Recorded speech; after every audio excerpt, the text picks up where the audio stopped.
got nothing to tell y'all. What's going on? How y'all doing? Look, y'all was like, for real? What you got? I ain't got nothing to tell y'all, I promise you. I got people business to tell y'all, but I ain't got nothing to tell you about myself. There's just nothing to me. There's just nothing. I live a real boring life, man. Jasper, I need to start sparking up my life. Maybe I need to start, me and Shaky to create a cheating scandal or something. I'm just saying something to make it interesting. No, we gotta start committing some crimes or something. I don't know, bro. I said, that's why I'm in everybody's business, because I ain't got nothing going on in my own. What's going on, y'all? How y'all doing? Listen. Full show for y'all. We got so much wine for y'all. We've been recording all day, looking at court docs all day, talking to sources all day. Why? Because they like to talk to the winos. I can't help it. They don't like to talk to nobody else. I'm sorry. They just got to get better platforms, better fan bases. We lit over here. I'm sorry. They just got to step up the game. You feel me? So, listen, definitely going to be discussing this lawsuit that is moving into discovery between Usher and his producer, Brian Michael Cox. They've been friends for 27 years. Things have escalated. The friendship is definitely over, but we're going to discuss specifics, okay? We're also going to discuss who we got. Lizzo out here crying on the internet because somebody ate the last hot dog. Listen, that's what it sounds like. Sounds like they didn't leave her any, Yeah. She's always making her way to joke. So, why can't I? Right? I can see if she was like Jill Scott. We've never said anything about Jill Scott. Jill Scott is beautiful. She's sensual. She's sexy. She's bold. You don't see her crying about, who ate the last cupcake? That's what Lizzo sound like on the internet. Okay? Always blaming somebody else for something she ate. Listen, we're definitely going to be discussing her crying about her label not supporting her, the algorithm not supporting her, and all the above. Tiffany Haddish is moving to get her record expunged. We're definitely going to discuss that because she went through a very heavy period where she was literally canceled, for a great deal of time. And I think given Kevin Hart's latest roast, she still may be slightly canceled. Okay? But we'll definitely talk about that. We also spoke to today exclusively Toya Wright's husband's baby mama. Toya Wright's husband's baby mama. His name Reggie, right? Red? Robert. Okay. And so she gave us paragraphs. I was like, this is a nice stat. I said, see, this is why people don't need publicists. Because when they don't have publicists, they tell us everything. They think they're giving us a statement, but they really giving us the receipts. And so we definitely got a slew of information that she gave us, stuff that we didn't even know about. And I'm very surprised that Toya Wright would even pick up this type of baggage and try to build it up and present it to us like he is somebody. Like she married somebody. I think they try to do that with tall, light-skinned dudes. Jess Hilarious did the same thing. You're going to be floored when you see these little receipts that the baby mama sent over. Because who knew, okay? That Toya Wright married that after giving, we'll discuss that, okay? Also going to be discussing the fake doctor. Did I lie? Did I lie? And y'all said I was jealous. She said I was jealous. Oh, you're just jealous because she's pretty. You're just jealous because she's smart. You're just jealous because she degree. Where's the degree? Where's the degree? The only reason she's sitting up here in front of y'all, fake credentialed up, is because she light-skinned and pretty. Had she would have been dark-skinned and loud, y'all would have ran her ass out a long time ago. Like they be trying to run me out, and I ain't going nowhere. I ain't going nowhere.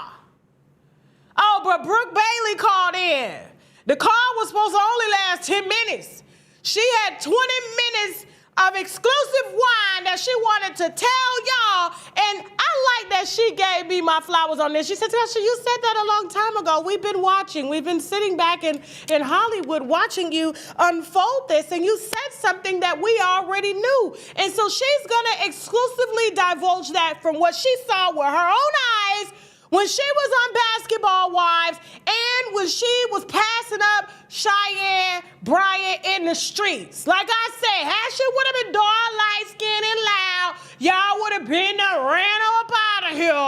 Okay, and we would have left crying to her colorism, but the only reason she stays is because black men platform her because she light-skinned and pretty. It's the privilege. It's the privilege. Because there's plenty of credentialed black women out here that they don't platform. Why is that? Oh, because they don't want to tap that ass. Okay? And last but not least, tonight is the night. Y'all, I've been under a lot of heat here legally, okay? Katt Williams' legal team is trying to throw the hammer at me. Listen to me. As I told him and his team yesterday, if I did not have receipts, this interview wouldn't have gone out. But the simple fact that I have receipts, there's nothing you can do. I am a fan for now of Katt Williams, but his employees get to tell their side. I am not going to pull an interview down just because Katt Williams says so. I'm sorry, that's not how this platform works, and that's why a lot of people who get shut out because of their affiliation to celebrities, and a lot of these sites want the love and admiration and the free tickets to go see the celebrities, so they end up proceeding to take the celebrity word over the actual alleged victim, and then when the story blows up because Tasha K gonna take the story, now all of a sudden everybody wanna report on everything that we done reported on 5 years prior. I'm sorry, y'all. We have a protocol. We stand true to this brand. That's what grows this brand. That's what pays the bills for this brand. And we're going to keep it going. I'm sorry. I don't care who you is.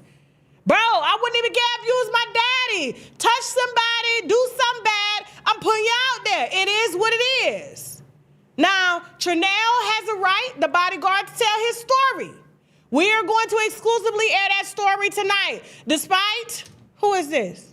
They watching right now. I cannot, okay, hold on for a second. Okay, hold on. Give me a second, y'all. Give me a second. Huh? No, hold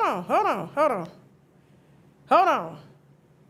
If they call back, we live, okay? This how I know if they watching live. Because Katt's team is calling. We're not doing this today, Katt. Listen, I love you. I think you're funny. I really do. I think you're funny. But however, the bodyguard has a right to tell his story. He is the one that pulled the trigger. He said he pulled the trigger. Did he talk about you? He did. Did he implicate you in any type of wrongdoing? He did not. However, he is holding you negligently responsible for creating a hostile work environment amongst your team.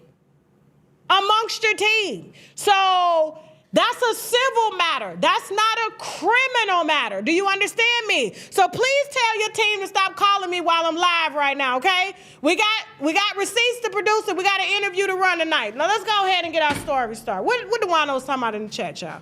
I ain't got time for this today.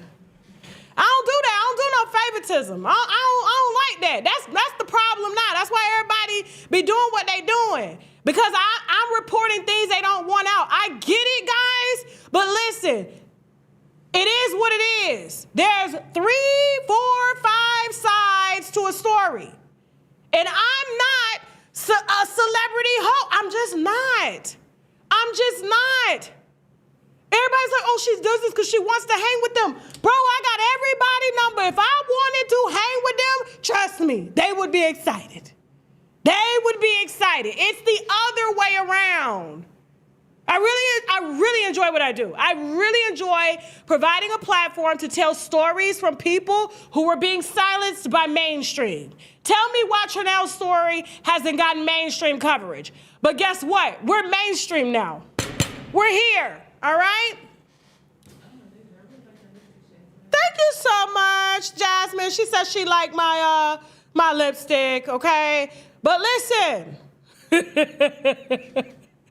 I love him, I promise you. Great artist. Was Diddy a great artist? Great artist. But I'm going to interview the lady that says you kicked the baby out of her stomach. I'm going to interview the male prostitutes that say you gave them booty warts. I am going to take the interview. I'm so sorry, y'all.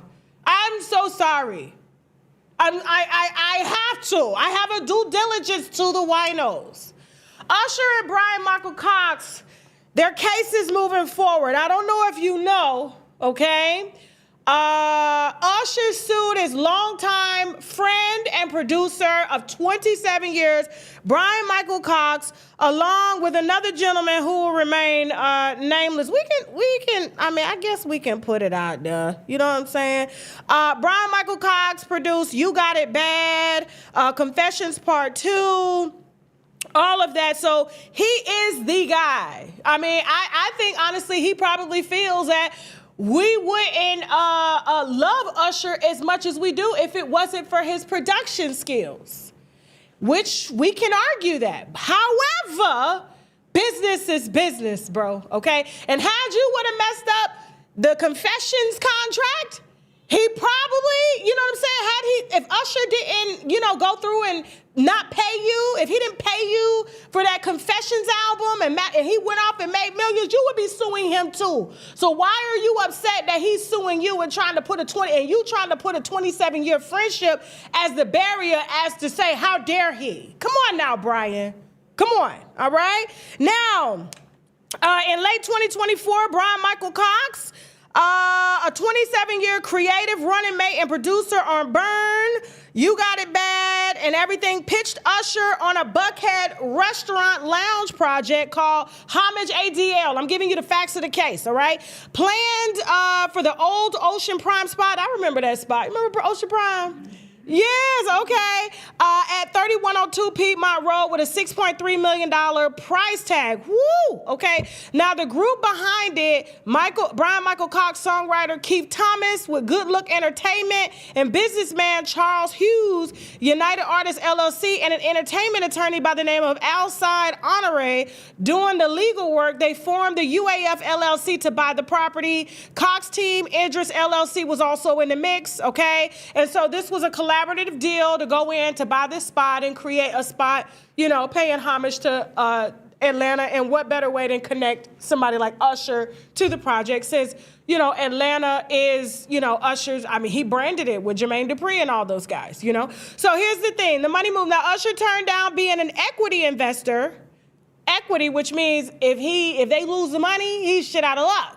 Okay, but instead he agreed to loan the group $1.7 million to get the property under contract, which means they didn't even have the money to get the property under contract. All those producers together, those lawyers and everybody, they came to him. I guess they thought he was a sucker. He said, no investment, because I'm gonna get my money back. I got too many kids out here, too many baby mamas to be playing with y'all, okay? And so I will loan you the money.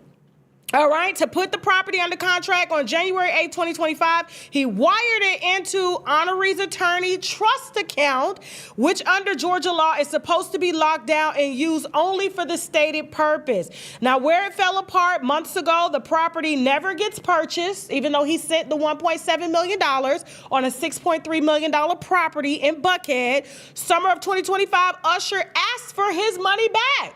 Like, you guys didn't do it? Wire that money back. Run that back.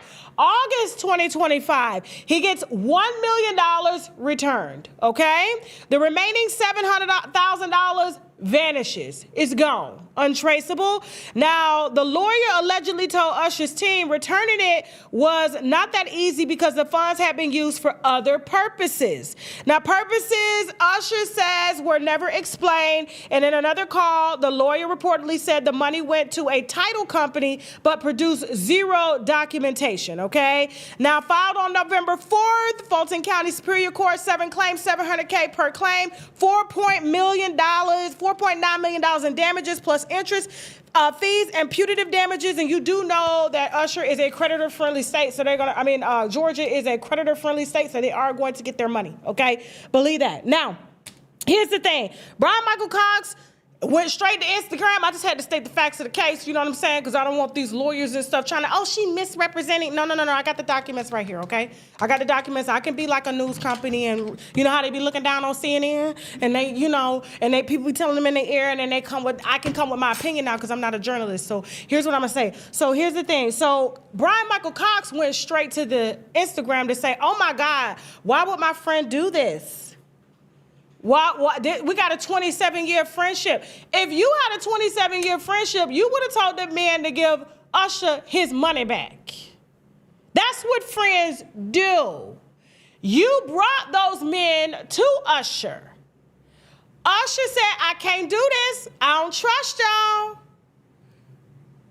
But I'll loan it to you, and you got to give it back. The fact that they didn't give that money back says a lot. Now, he just scored a big win in this case because they were asking for it to be thrown out. They were trying to say it was an equity investment. They don't owe the money.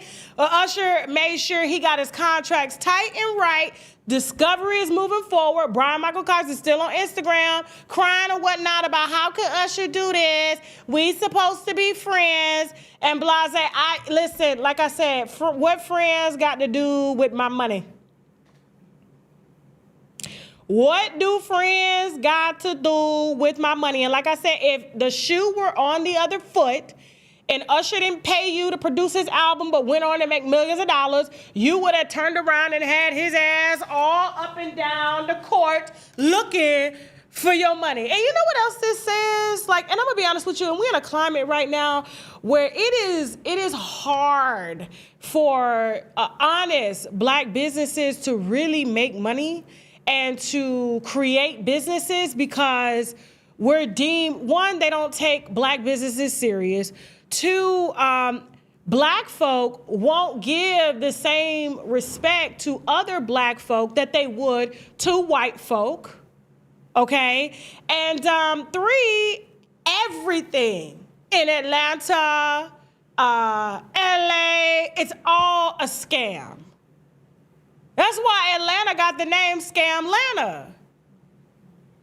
The money was supposed to be the down payment for you to close on the property and open the restaurant. What had happened, dog? What had happened? I don't blame Usher for coming after every single dime that he's owed. I believe he's owed that money because he gave them money. This ain't no, oh, I'm going to do this and I'll pay you back this. No. This is the money that I gave y'all and you only gave me $1 million. Where's the rest? Now he's possibly going to get more because of waste of time and he got to pay legal fees and all that stuff too. Get somebody else to do it, okay? Good luck, Usher, all right? Now, no, he got a tour, he got a front, you know what I'm saying? He got to pay for that tour. People be thinking the artist just, no, the artist got to pay for that tour. It come out of their money. They got to get the down payment investors. They got to get people to believe in them. All right, Lizzo. Speaking of it, nobody wants to invest. Lizzo.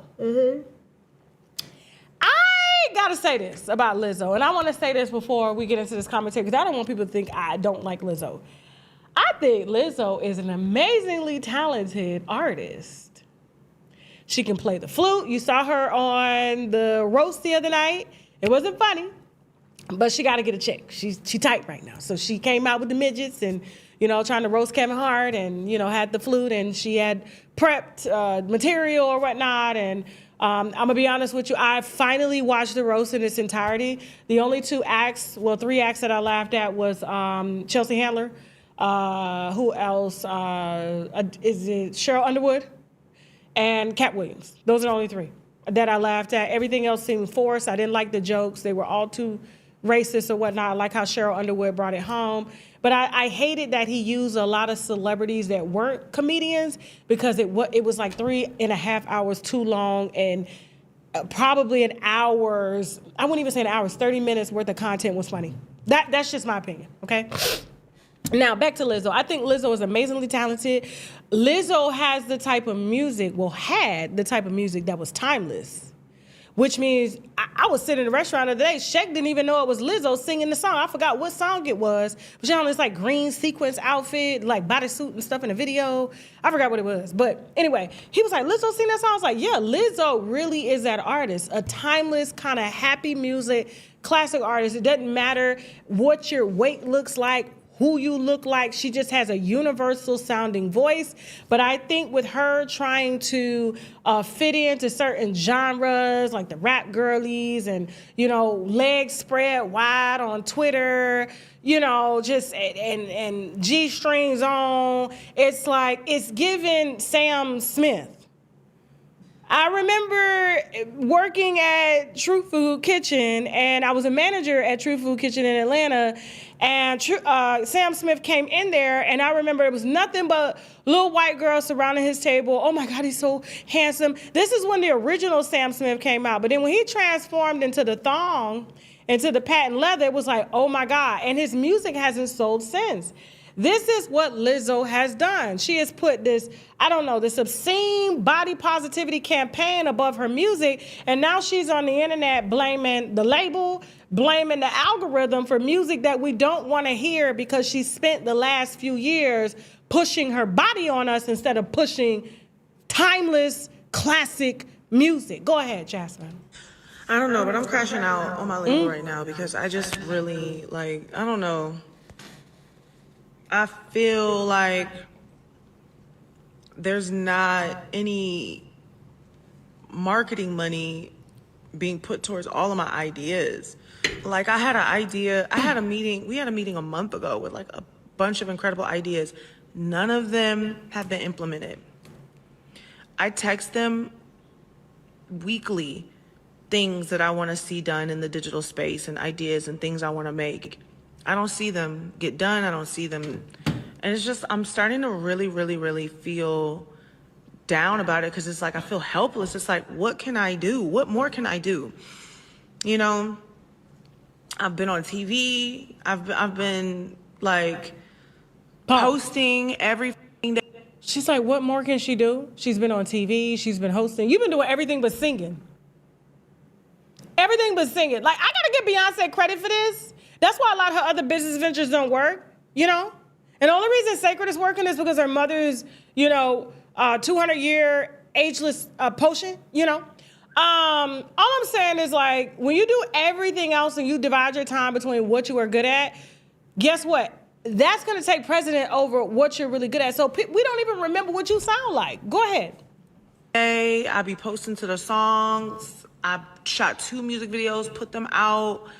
I'm like, damn, like what the else do I need to do? Like right now I'm literally coming up with ideas to like do more marketing, but it's like in 2026, unless you're a brand new artist or somebody no one's ever heard of and is getting, you know, popping off finally, like finally getting recognized, it's really hard to cut through. Like and it's like I have people who want to buy my album.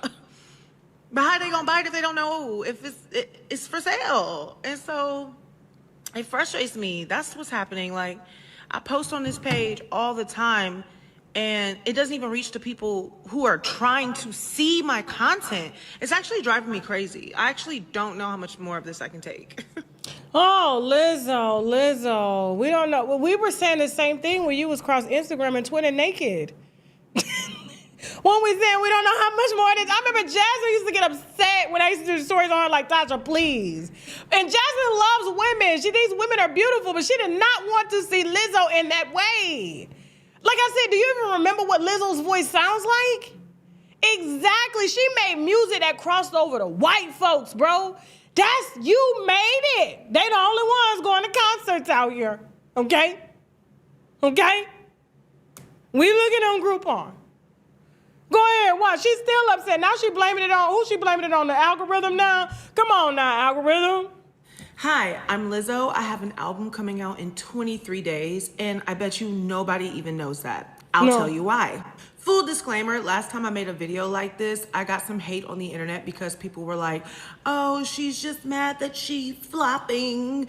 But in person, in real life, real people in the industry came up to me and said, thank you for saying what you said because everybody else is too scared to say it. So I'm gonna end this disclaimer by saying, I don't really care what somebody on the internet who's never done this before has to say about it because you don't know what you're talking about and I do. The algorithm-based way that social media functions politicians now is destroying the music industry. Now, when I say the music industry, I don't mean music culture. I don't mean the good music that's out. I don't mean our ability to connect via social media to music. I'm talking about the actual industry that allows artists to sell their music for profit. Because if your algorithm is super serving you things out of order of when they're happening, then the general public has no idea when music is actually coming out. I have had several occasions where there were artists whose music I was actually looking forward to, I completely missed because I didn't realize it was out because my algorithm didn't tell me. And I don't want to blame everything on the algorithm. Of course, we curate our own reality. However, back in the day, which was maybe even just 5 years ago, we used to get... If she got an album coming out in 23 days, why is she not dressed for success? Why is she on here with her bra and panties on? She got them braids in the back, edgeless, huh? The wig braids, like, girl, you look terrible right now. Like, this is not how you come out to promote an album. That's why the record label is not taking you serious. Look how you dress right now. You couldn't have put on a top, a wig, and came and sang some of your songs and be like, oh, Lizzo album coming. You didn't do none of that.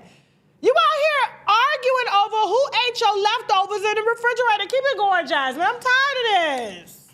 Things chronologically because of streaming and social media and our post-COVID chronically online society. Most of music marketing is online. Not to mention budgets are, therefore, music marketing relies heavily on social media. But now, ever since the algorithm has been showing us things out of order, baby, there's actually no way to successfully promote an album where everyone knows your album is coming.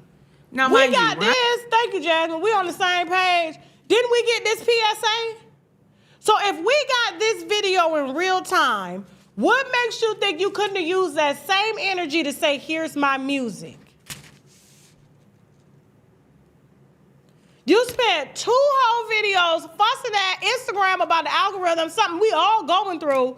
Baby, I've been sitting at 670,000 followers for 6 months.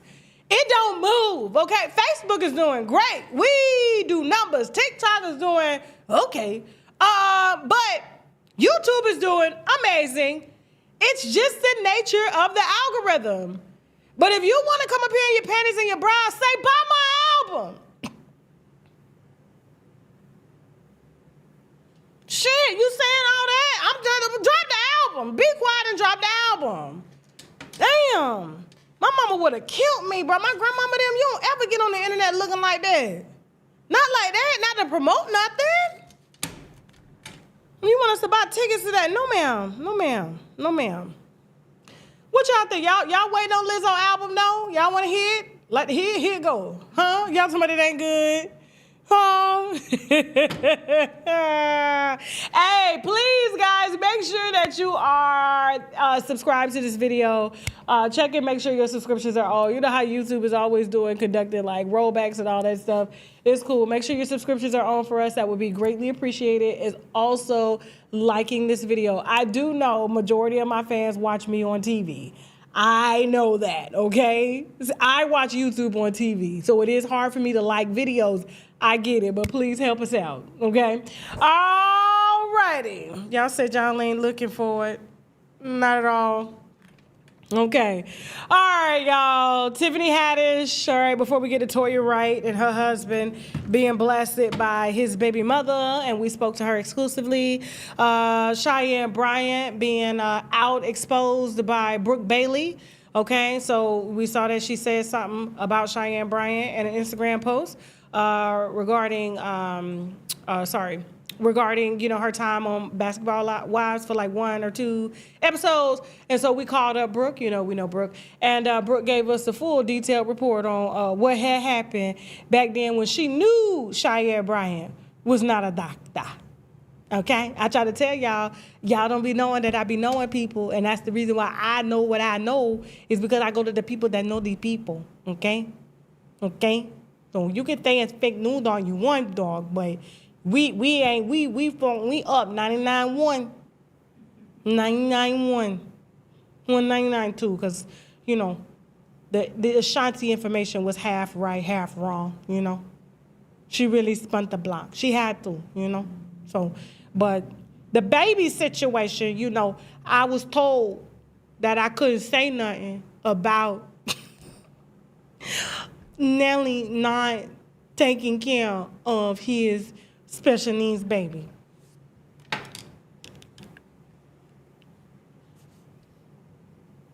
They asked me not to say nothing, but I said it anyway. My bad. Moving on.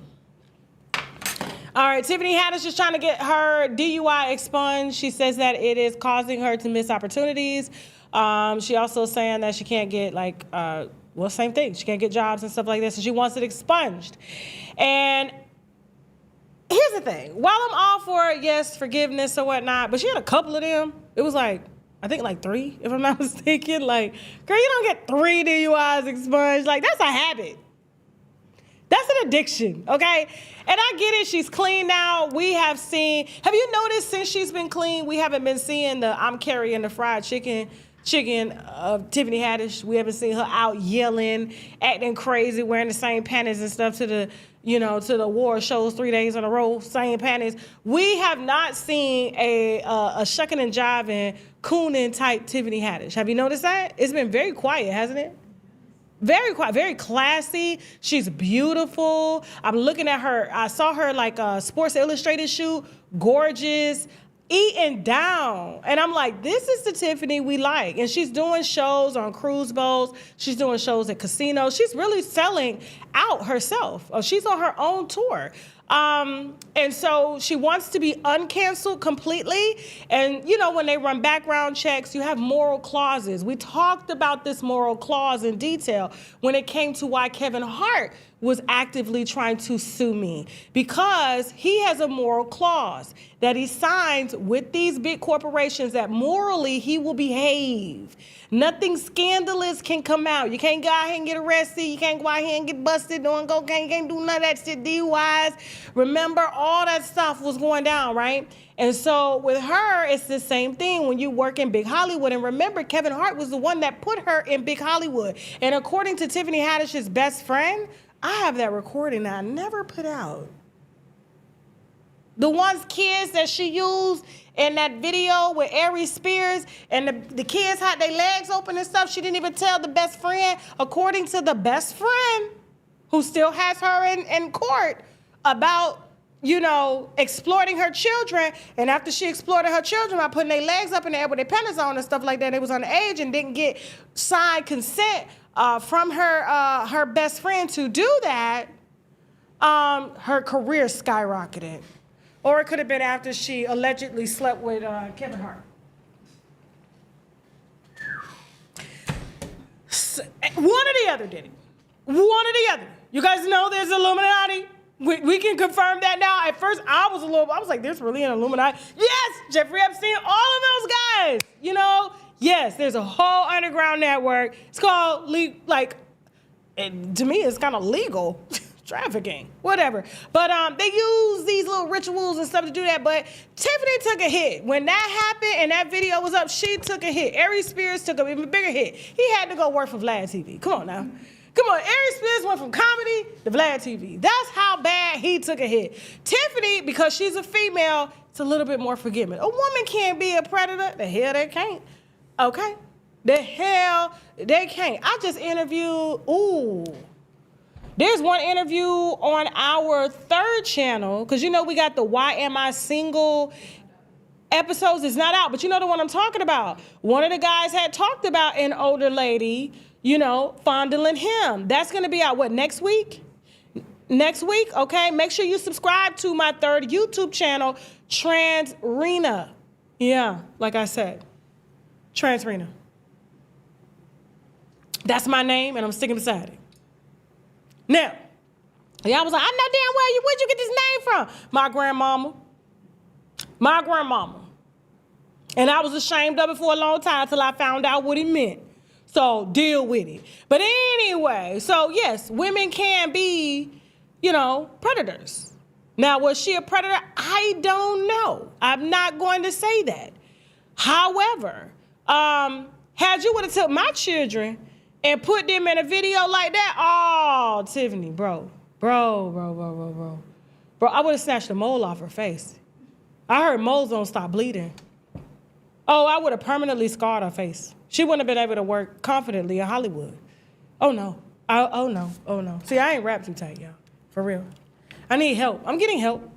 I meet with a therapist twice a week, but I'm just telling you how I am. So she's lucky that, a little career hit is all that she went through. And then, of course, some DUIs and stuff like that. And, of course, management dropped her. I think she was with William Morris or CAA. They all dropped her. But everyone deserves a second chance. But a woman, I feel like, would get a second chance because she is a woman. We have never seen a woman just stay canceled. They always be canceled for a little bit, but because they pretty, and she's pretty, now she's got Sports Illustrated, everybody just seemed to forget about them kids with their legs up in the air. Just,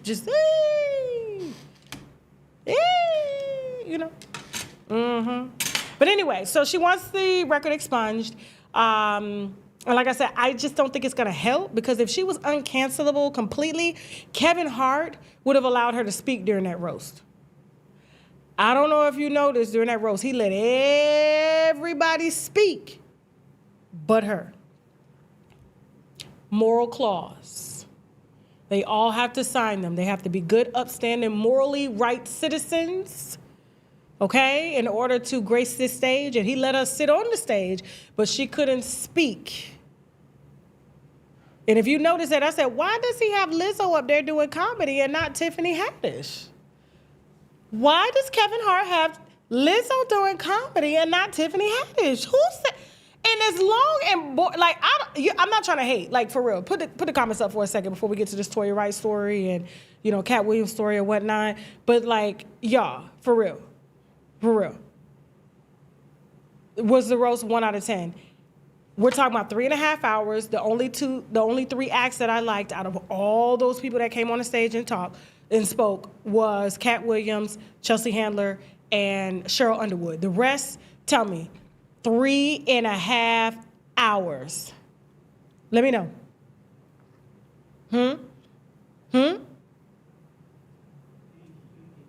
Say that again. I'm just saying. I know what's coming. Let me know. I need to know. I just need to know. Was it worth 3.5 hours? I think he could have did that roast in an hour and be out and was out.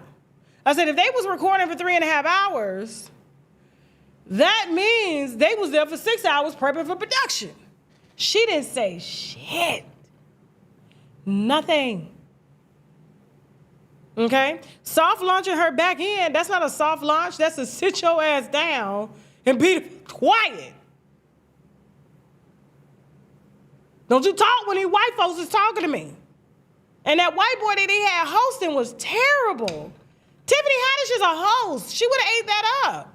But, when she was hosting the little kids and then the little inappropriate kids video came out, it just killed her hosting opportunity. They don't want around children or nothing. You know what I'm saying? Seriously. Now somebody in the chat telling me they not even listening to me because Katt Williams, they top 3. How you know what I'm saying then if you on the channel writing? What be wrong with y'all? Katt Williams is my top, he's a top comedian. Why y'all be thinking that I have issues? I can still be a fan. But I still got to tell the story. I'm sorry, y'all. See, that's the difference between, people that work in Hollywood and people that don't. I don't work in Hollywood. I tell the stories about Hollywood, but I don't work there. That's how I know they could pay y'all to be quiet just because y'all fans. That's how R. Kelly got away with all them kids because they were black kids and their parents was like, oh well, I'm a fan of his, and so they just let the kids go up over there. Same thing with Michael Jackson. I said Michael Jackson was sold kids for a long time. Did Jeffrey Epstein have anything to do with this? I said Michael kept him a white baby legally and on paperwork. They sent them kids. He built an amusement park. Them parents just dropped their kids off with that man. Is this your baby? Oh, he's so cute. Oh, man. Oh, man. You love your child around there? No, ma'am. I would have been like, Michael, where's your wife? I'm not leaving first of all, my kids don't spend the night nowhere. That's the only reason why he was able to get so many white kids to spend the night down there is because it was white kids. Black folks don't let their kids spend the night nowhere unless it's their black daughter and they need a check or two and R. Kelly happens to have a check. So that's what happens. Diddy too. You know, I'm just saying. Mm-hmm. They be like, well, she got a period. She grown. She talking shit to me. Going down there. You know? Anyway, but listen, Tiffany, here's the thing. I don't think it's going to matter one way or another. I believe your career is going to do what it's supposed to do. You just filmed Girls Trip Part 2. They filmed that in Africa. Surprise. Okay. I don't know if you guys heard that news. Do you think they heard that news? Y'all know it? I know you knew, Jasmine, because... Okay. But, yeah, they just wrapped up filming of Girls Trip, so some trailers should be dropping this year. If not next year, if I'm not mistaken, but it's coming soon. And so, you know, it is what it is. You got to take the good with the bad. That's the cost of doing business. Like, you know, you are a person that they trust around kids and around families and stuff like that, but you can't be trusted around kids and families because you don't know how to control your drinking and, you know, your urges to exploit, you know, other people's kids. And so, therefore, they can't work with you in its totality. But is it forgivable? I think it is. And she's been on her best behavior. She does deserve a second chance, but I don't think it's going to be the chance that she thinks it's going to be. She's in the category of Jonathan Majors, but because she's a woman, she's able to get more opportunities from that. And besides, she has a job where the fans pay her. So she doesn't really need Hollywood to exist. You know? So I don't know why you're worried about it in the first place. I'm still going to come to your comedy shows, okay? Just no kids allowed. I'm not bringing my kids around. All right, y'all, listen. After the break, Toya Wright's husband. I knew some shit was wrong. I knew Toya Wright. I was trying to figure out where she had got this man from. Ooh, I knew someone right. Boy, when I tell you that baby mama wrote me a detail. I was like, nah, this is not a PR statement, bro. She said, my lawyer gave me permission to say this. I said, oh, is that right? Is that right? So listen, the baby mama calls out Toya Wright's husband, one contacting her about fixing, I didn't even know the man was missing all of his back teeth.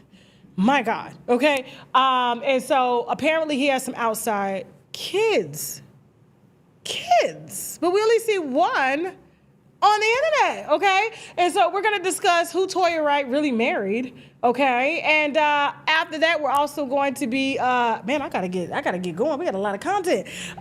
Yeah, I know, Jasmine, I'm taking too long. Brooke Bailey calls in. That is a 20-minute call, but it's worth it, okay? And also, Katt Williams, BodyGuard, calls in as well to prep y'all for what y'all about to hear. And he also talks about his $5 million lawsuit that he's filing against Katt. This is gonna lead up to our exclusive release tonight on TashaKLive.com at 8:30 p.m. Eastern Standard Time, maybe 9:30. It'll be after this live, okay? We got some sponsors we need to brag about, which means boldly raise a glass to. We'll be right back. Let's go. We don't get enough liquid D3. We don't get enough vitamin D. And so I personally have to supplement this particular vitamin D that I travel with all the time, and I make sure that I never run out of, is 10,000 IUs, gluten-free, vegetarian, as a vitamin E and vitamin C base, okay? And so it's very highly absorbable. There are some fantastic reviews on shoptkdeals.com of women who claim that they couldn't even lift their arms. And by taking vitamin D3, which helps your body to absorb calcium, and the calcium feeds the bones, they can now raise their arms, they're less pain and things like that. You are the gentleman that is accused of shooting the late comedian Reggie Carroll. Yes, ma'am. Okay, you have on an ankle monitor right now? Yes, ma'am.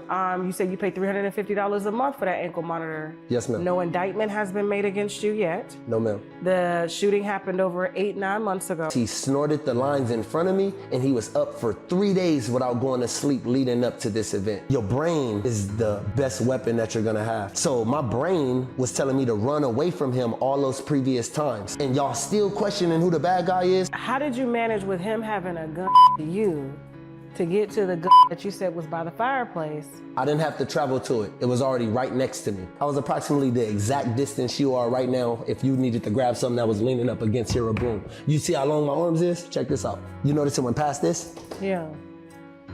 He pointed the gun at my face. So when you grabbed the gun, he didn't pull the trigger? Only Katt Williams has this exalted power to say, you know, he doesn't have to follow any parameters or any rules because he's a millionaire. He's exempt from logic and common sense. Well, he had logic and common sense to put Reggie at the house where he was at.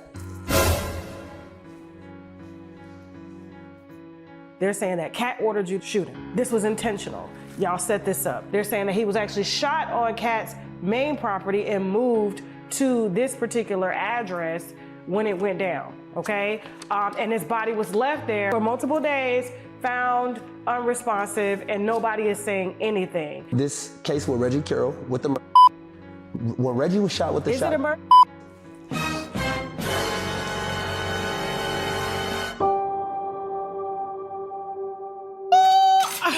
Y'all, all right, don't forget, guys, the video is sponsored in part by Inez Elizabeth Beauty, okay? These are my favorite brighten up drops. You just take them after you wash your face, put them on your dark spots so that it can even out your skin tone and take those acne dark spots away. I don't think we got the coupon code yet. I gotta get that, okay? Huh? Yeah. Then we ain't got to check. We're going to get the coupon code. But these drops will last you months, okay? If you get acne scars or you're prone to acne, you can use them all over your body if you want. Made by a black esthetician. You can get them on InezElizabethBeauty.com. InezElizabethBeauty.com, okay? Please, guys, make sure you are checking to make sure your subscriptions are on, okay?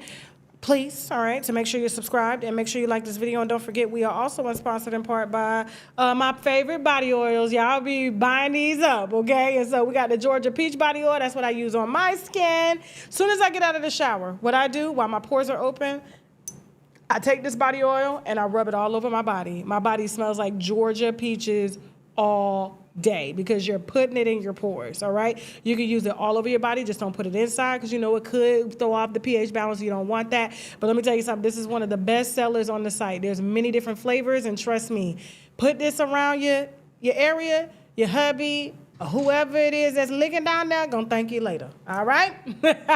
ShopTKDeals.com. Use the coupon code TK10, okay? All right. Oh, my God.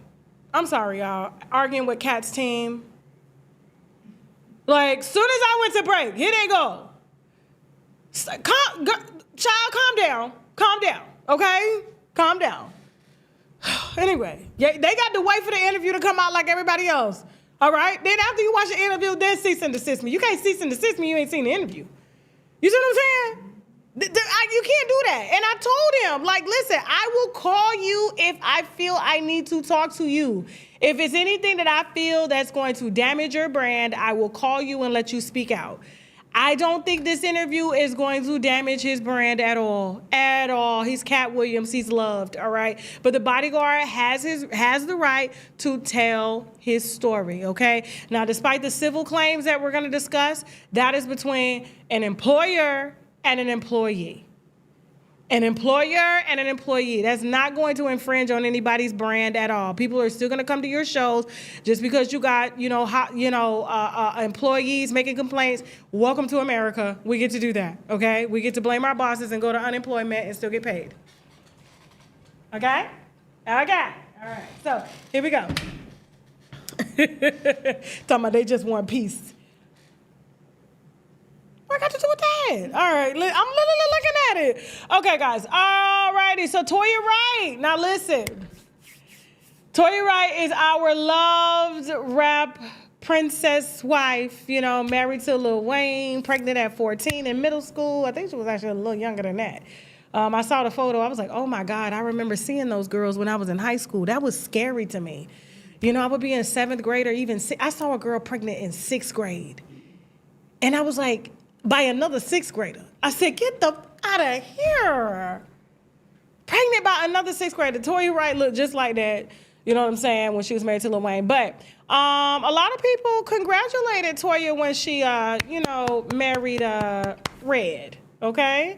Because he's tall, he's seemingly attractive. She branded him as a businessman. He's doing a reality show. He pretty much works for her. Like, what did he do before she met him? Does anybody know? Put the comments up. What did he do before he met? His name's Reggie? He owned a gym, okay. But before that, but is he, I don't know. But here's the thing. I didn't know he had a couple kids. And that's cool. You know, when you older, she's been married before she got kids. Of course, she's going to marry a man with kids. But when you marry a man with kids and he got a couple kids and back child support and he's texting his baby mama. You got that video, Jasmine? He's texting his baby mama when you're his wife, Toya, asking what he should do with his teeth.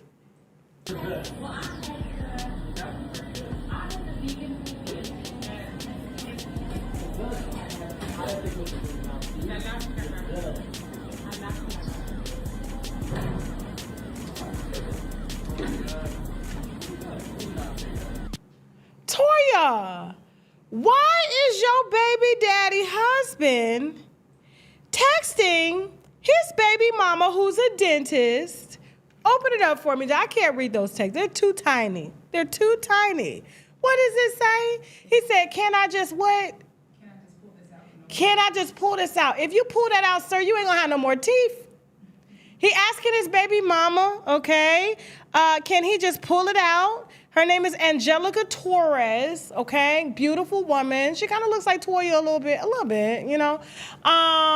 And texting, and she's like, what are you doing? What did she say in the blue, Jasmine? She said, I wouldn't. You don't know if there's an infection. Yes, I wouldn't. You wouldn't know if there's an infection. And from the looks of it, I saw some black stuff back there. It looked like it may be infected because he already missing a few teeth back there. And what did she say? She crossed something out. And then what did she say at the bottom? Oh, that's him. He said it's irritated and starting to hurt. That's him. It says it's irritating and starting to hurt. So this is a married man. I make all of my husband's dentist appointments. And if he loses a tooth, I make sure the tooth is replaced. Men ain't gonna go. They just ain't. So he obviously ain't going. He going to the gym. He making them skit videos with Toya. He on the reality show. But Toya, can you just please drop him off at the dentist for 5 minutes to go see about them teeth?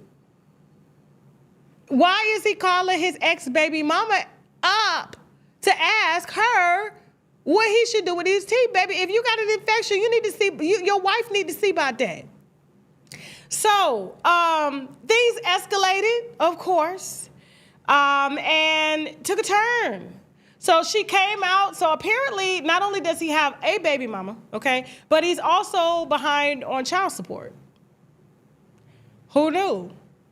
Go ahead, Justin. Okay. Oh, okay. Cool. So the thing about it is open it up so I can read it. Okay. So she says her name is Angelica. She says blank, waiting on that child support, but don't worry. At least there's content to post while your responsibilities stay pending. Until then, y'all enjoy these videos. Video 1, I'll call your audacity has more decay than the tooth.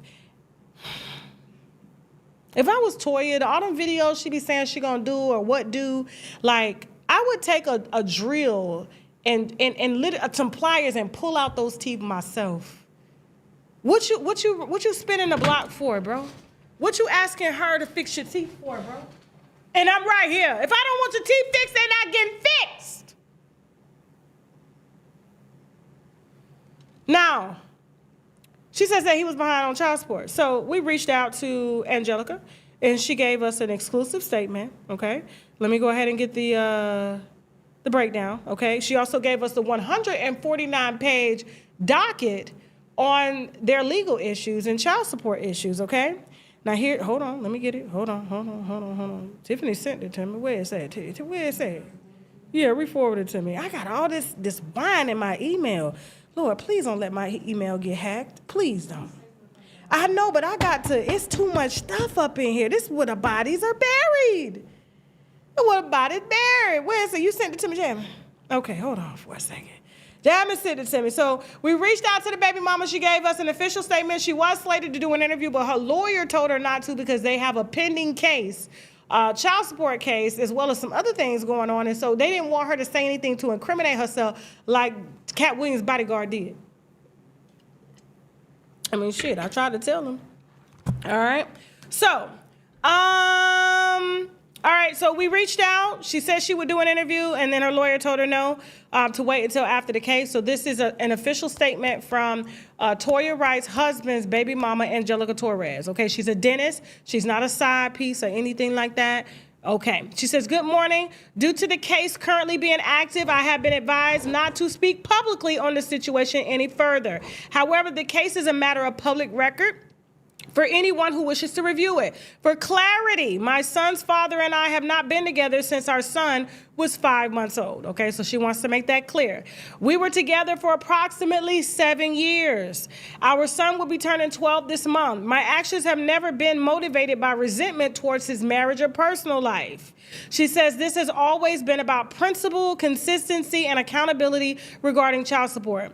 I officially filed for child support in October 2025 after years of inconsistent support and the ongoing back and forth. When did Toya Wright get married?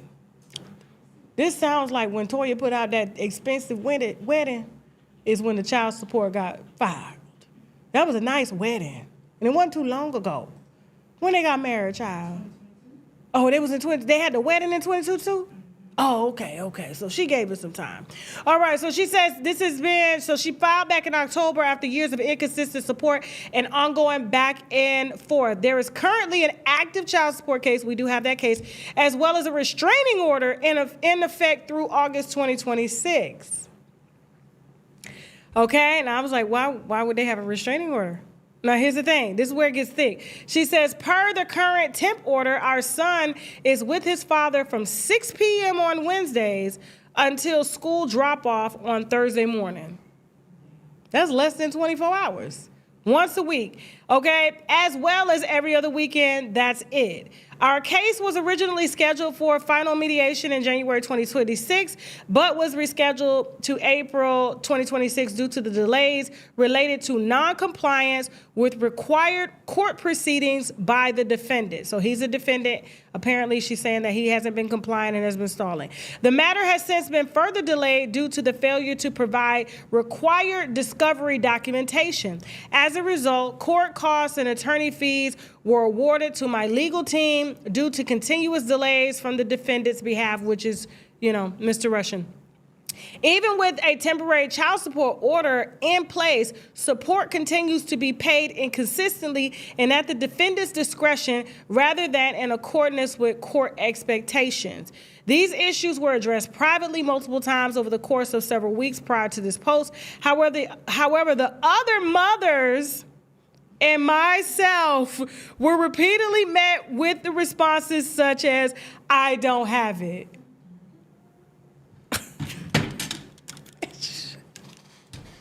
How are my winos doing? Toya! Oh, the other mothers. There's more. Mothers of Red, what's his name? Red Russian, Red. Hit my hotline, 323-405-WINO, 323-405-WINO, okay? We want your story.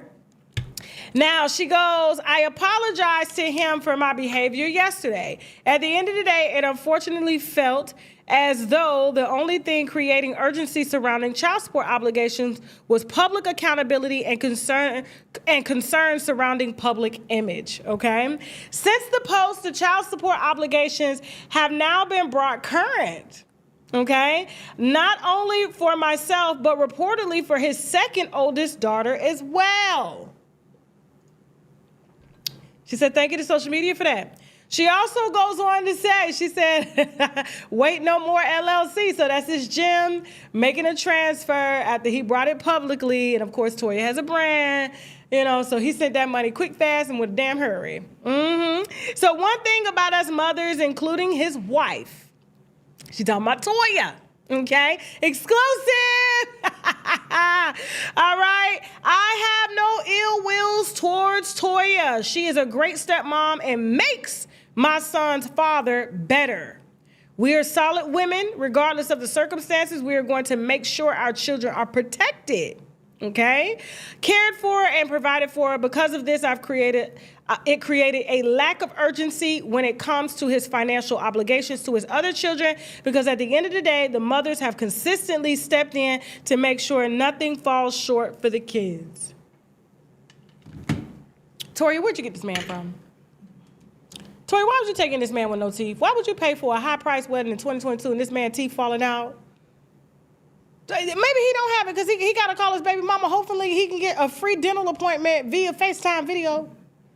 Toya, what is going on over there? Is that why they making videos every 5 minutes? Trying to keep that income coming in because they can't work no regular jobs. Ain't nobody coming to work out? The hell going on around here? I don't know, y'all. We're going to listen, this case is to be continued. However, I do want to say this. There is a domestic violence order. It looks like there was some domestic violence. I don't have the details on that because it was sealed. But I'm going to get it. But there is a restraining order on these two. So I want to know what happened between these two. I want to know who did what and why does she have a protective order against him? And it's allegedly for, well, it's DV, but what happened? So I'm not going to say he hit her or anything like that because, you know, there can be many different things that was happening, but I just want to know what had happened, dog. What had happened, folks? You know what I'm saying? And so, yes, and he pays $2,500 a month. He's supposed to pay, but she got that payment yesterday when everything went viral. So she said, thank you so much. I got my money. The other baby mama got her money, and we good. Okay, moving on. Toya! How about why those doing in the chat? How many we got watching? Make sure y'all are subscribed. Please check your subscription buttons. Please make sure you get on your phone and like this video. Are you guys enjoying the wine? I know that you guys have been hearing so much wine about me, you know, but aren't you enjoying the wine or other people besides me? Like, for real? Seriously? Like, I mean, I think my life is boring. I was like, man, there's way other better stuff out here. But, you know, people got to get their money. It's all good. Let them people, y'all come over here. Tasha, they talk about you. You know that they get money off my name, off of our name, and they get money off of y'all when y'all go over there responding to the videos, okay? They want the winos' attention, and they know that you're going to give it to them because you're coming over there to yell about talking about me. Let them talk, bro. Let them talk. Damn, they been saying I've been going to jail for 5 years. I told you I only went to jail. Last time I went to jail was 2022. No, not 2022. 2002. What's it, 2002? Now, I went to jail. I don't even remember so damn long ago, but I had Nyla Says pull my record. And she was like, it ain't nothing but some traffic tickets on here.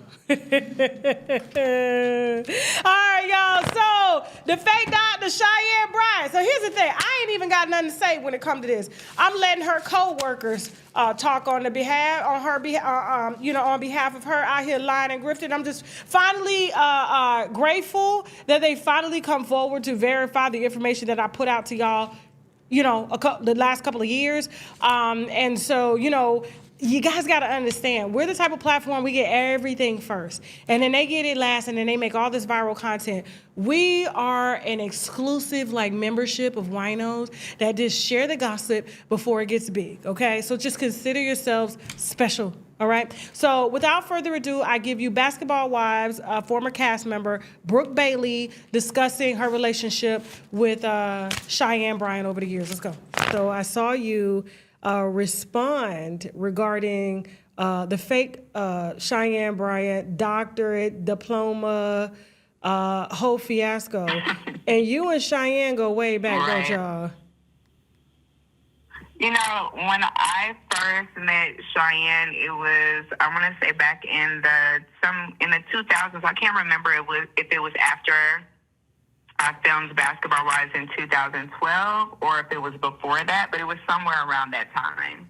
Okay. And we're not friends. I wouldn't even really consider us associates. We just know each other, and we know a lot of people in the, you know, like I've had friends that have known her and brought her around, and that's really how I know her. But, you know, anytime that I hung out with her, it was like never a problem that I know of, you know, between her and I. Okay. But when you guys did work together, you did take issue with them, I guess them kind of labeling her as a doctor or a therapist, something you do need to, have credentials for. You need to be trained. You need to be licensed. You spoke out again regarding her today. And so this was your conversation in the past, and it still stands for today. What made you speak out today regarding the fake Dr. Cheyenne Bryant?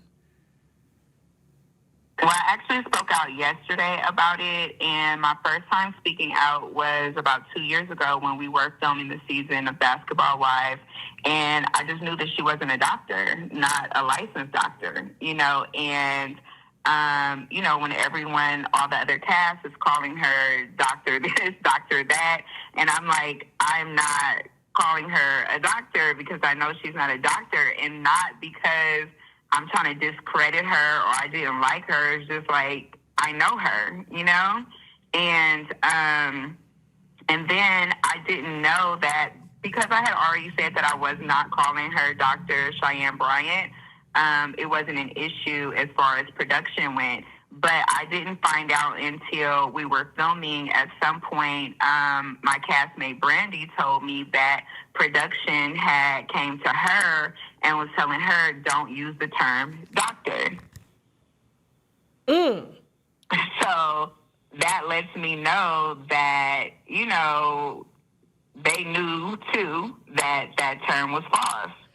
Because they could get in trouble if she's giving advice to people claiming to be a doctor. And if somebody decides to come back and sue, they can blame production for allowing somebody with fake credentials to even categorize themselves as something like that, that they could possibly be liable for that. Is that correct? I'm more than sure that the answer would be yes, because in the state of California, and I'm sure many other states, it's against the law for you to misrepresent yourself as a doctor or, as a dentist. You know what I'm saying? Like any of those things, because and work in that field.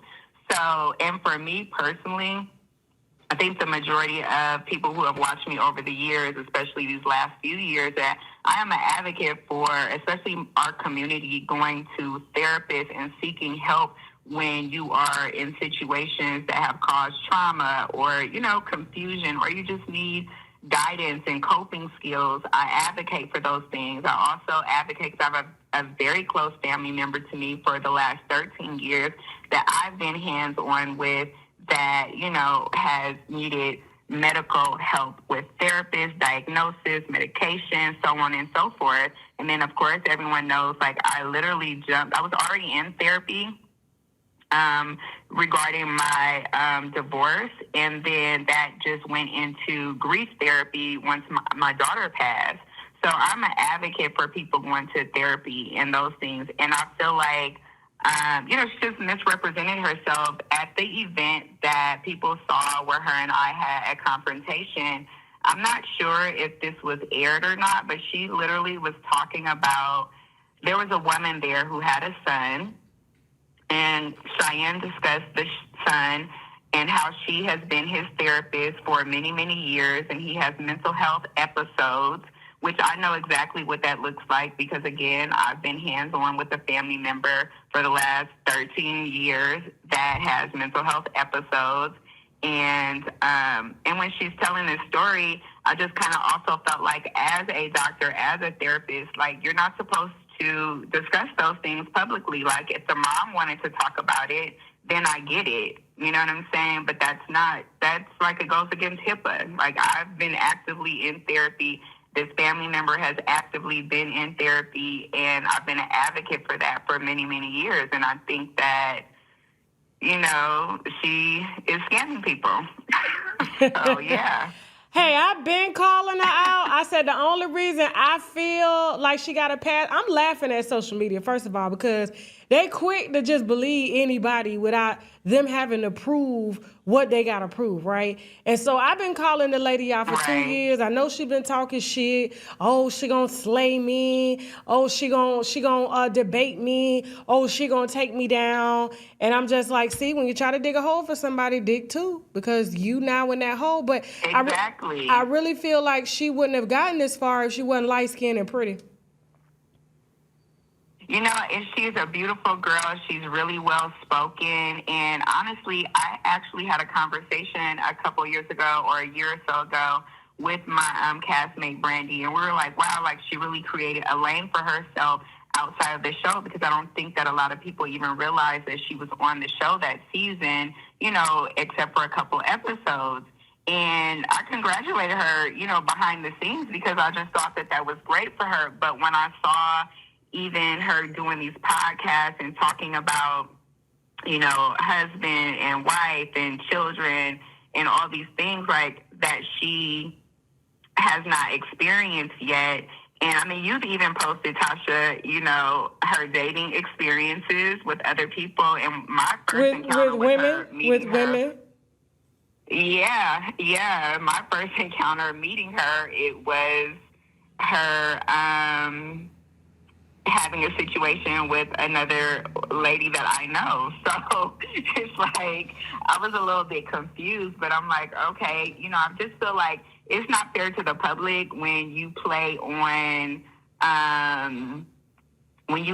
people who are vulnerable, that are searching for something, single women, single moms.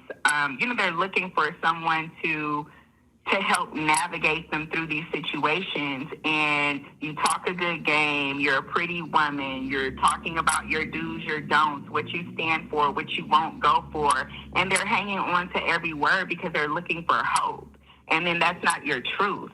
You know what I'm saying? Mm-hmm. So it's like you aren't living in your truth. Exactly. I'm just glad to be vindicated, you know, because I was seen as a hater, jealous. So you're just jealous because she's prettier. And I think she had told me in my DM, she was like, you're just jealous of me. You want my platform. I said, your platform? Wow. I said, girl, have you seen my platform? Are you serious right now? Like, this is all she could think of. And I'm like, no, you are lying to people. You are grifting to people. You don't even live what you preach. And you by default date like women. I ain't even going to say she date women by default. What I'm going to say is that maybe she does date women by default, because maybe the relationships with men just didn't work out in her favor. So now her only option is to date, you know, a masculine woman, which cosplays as a man that she could psychologically control because she couldn't control them before. But to get out here and speak to women, like you said, who are vulnerable, who are needing someone to enlighten them. And there is nothing but men that are platforming her. I don't see women platforming her. It's only men in these spaces. The Joe Buttons, the guy for Ace Metaphor, all of those guys to speak, because in a sense, like she kind of, I don't know. Let me reserve my. I think she's great clickbait.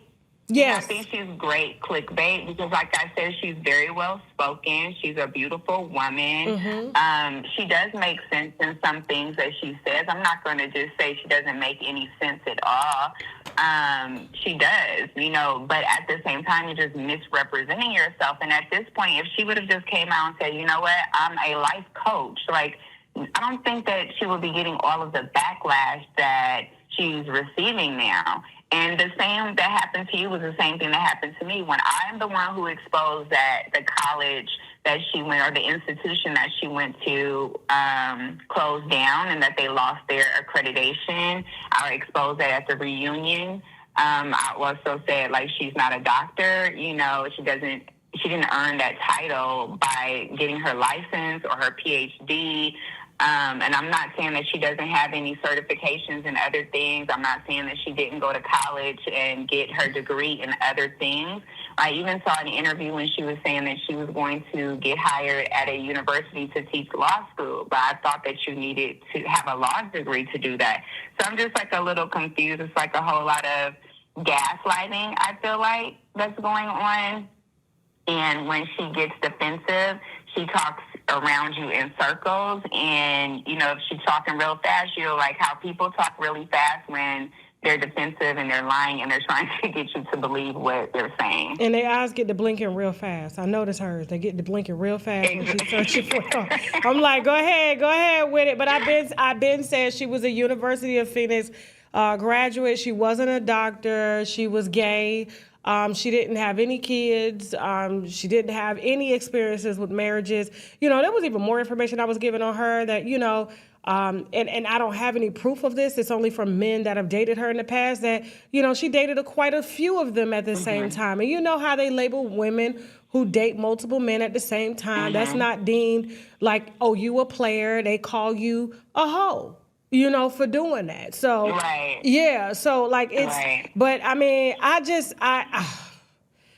you know, I hate it for her because. I just feel like, you know, I just too. It's really unfortunate, but it's like the bigger picture is when you position yourself as a mental health expert, especially within the Black community, that comes with an enormous responsibility. You know, a lot of Black women are finally becoming comfortable seeking therapy, opening up about trauma, anxiety, depression, relationships, and emotional abuse.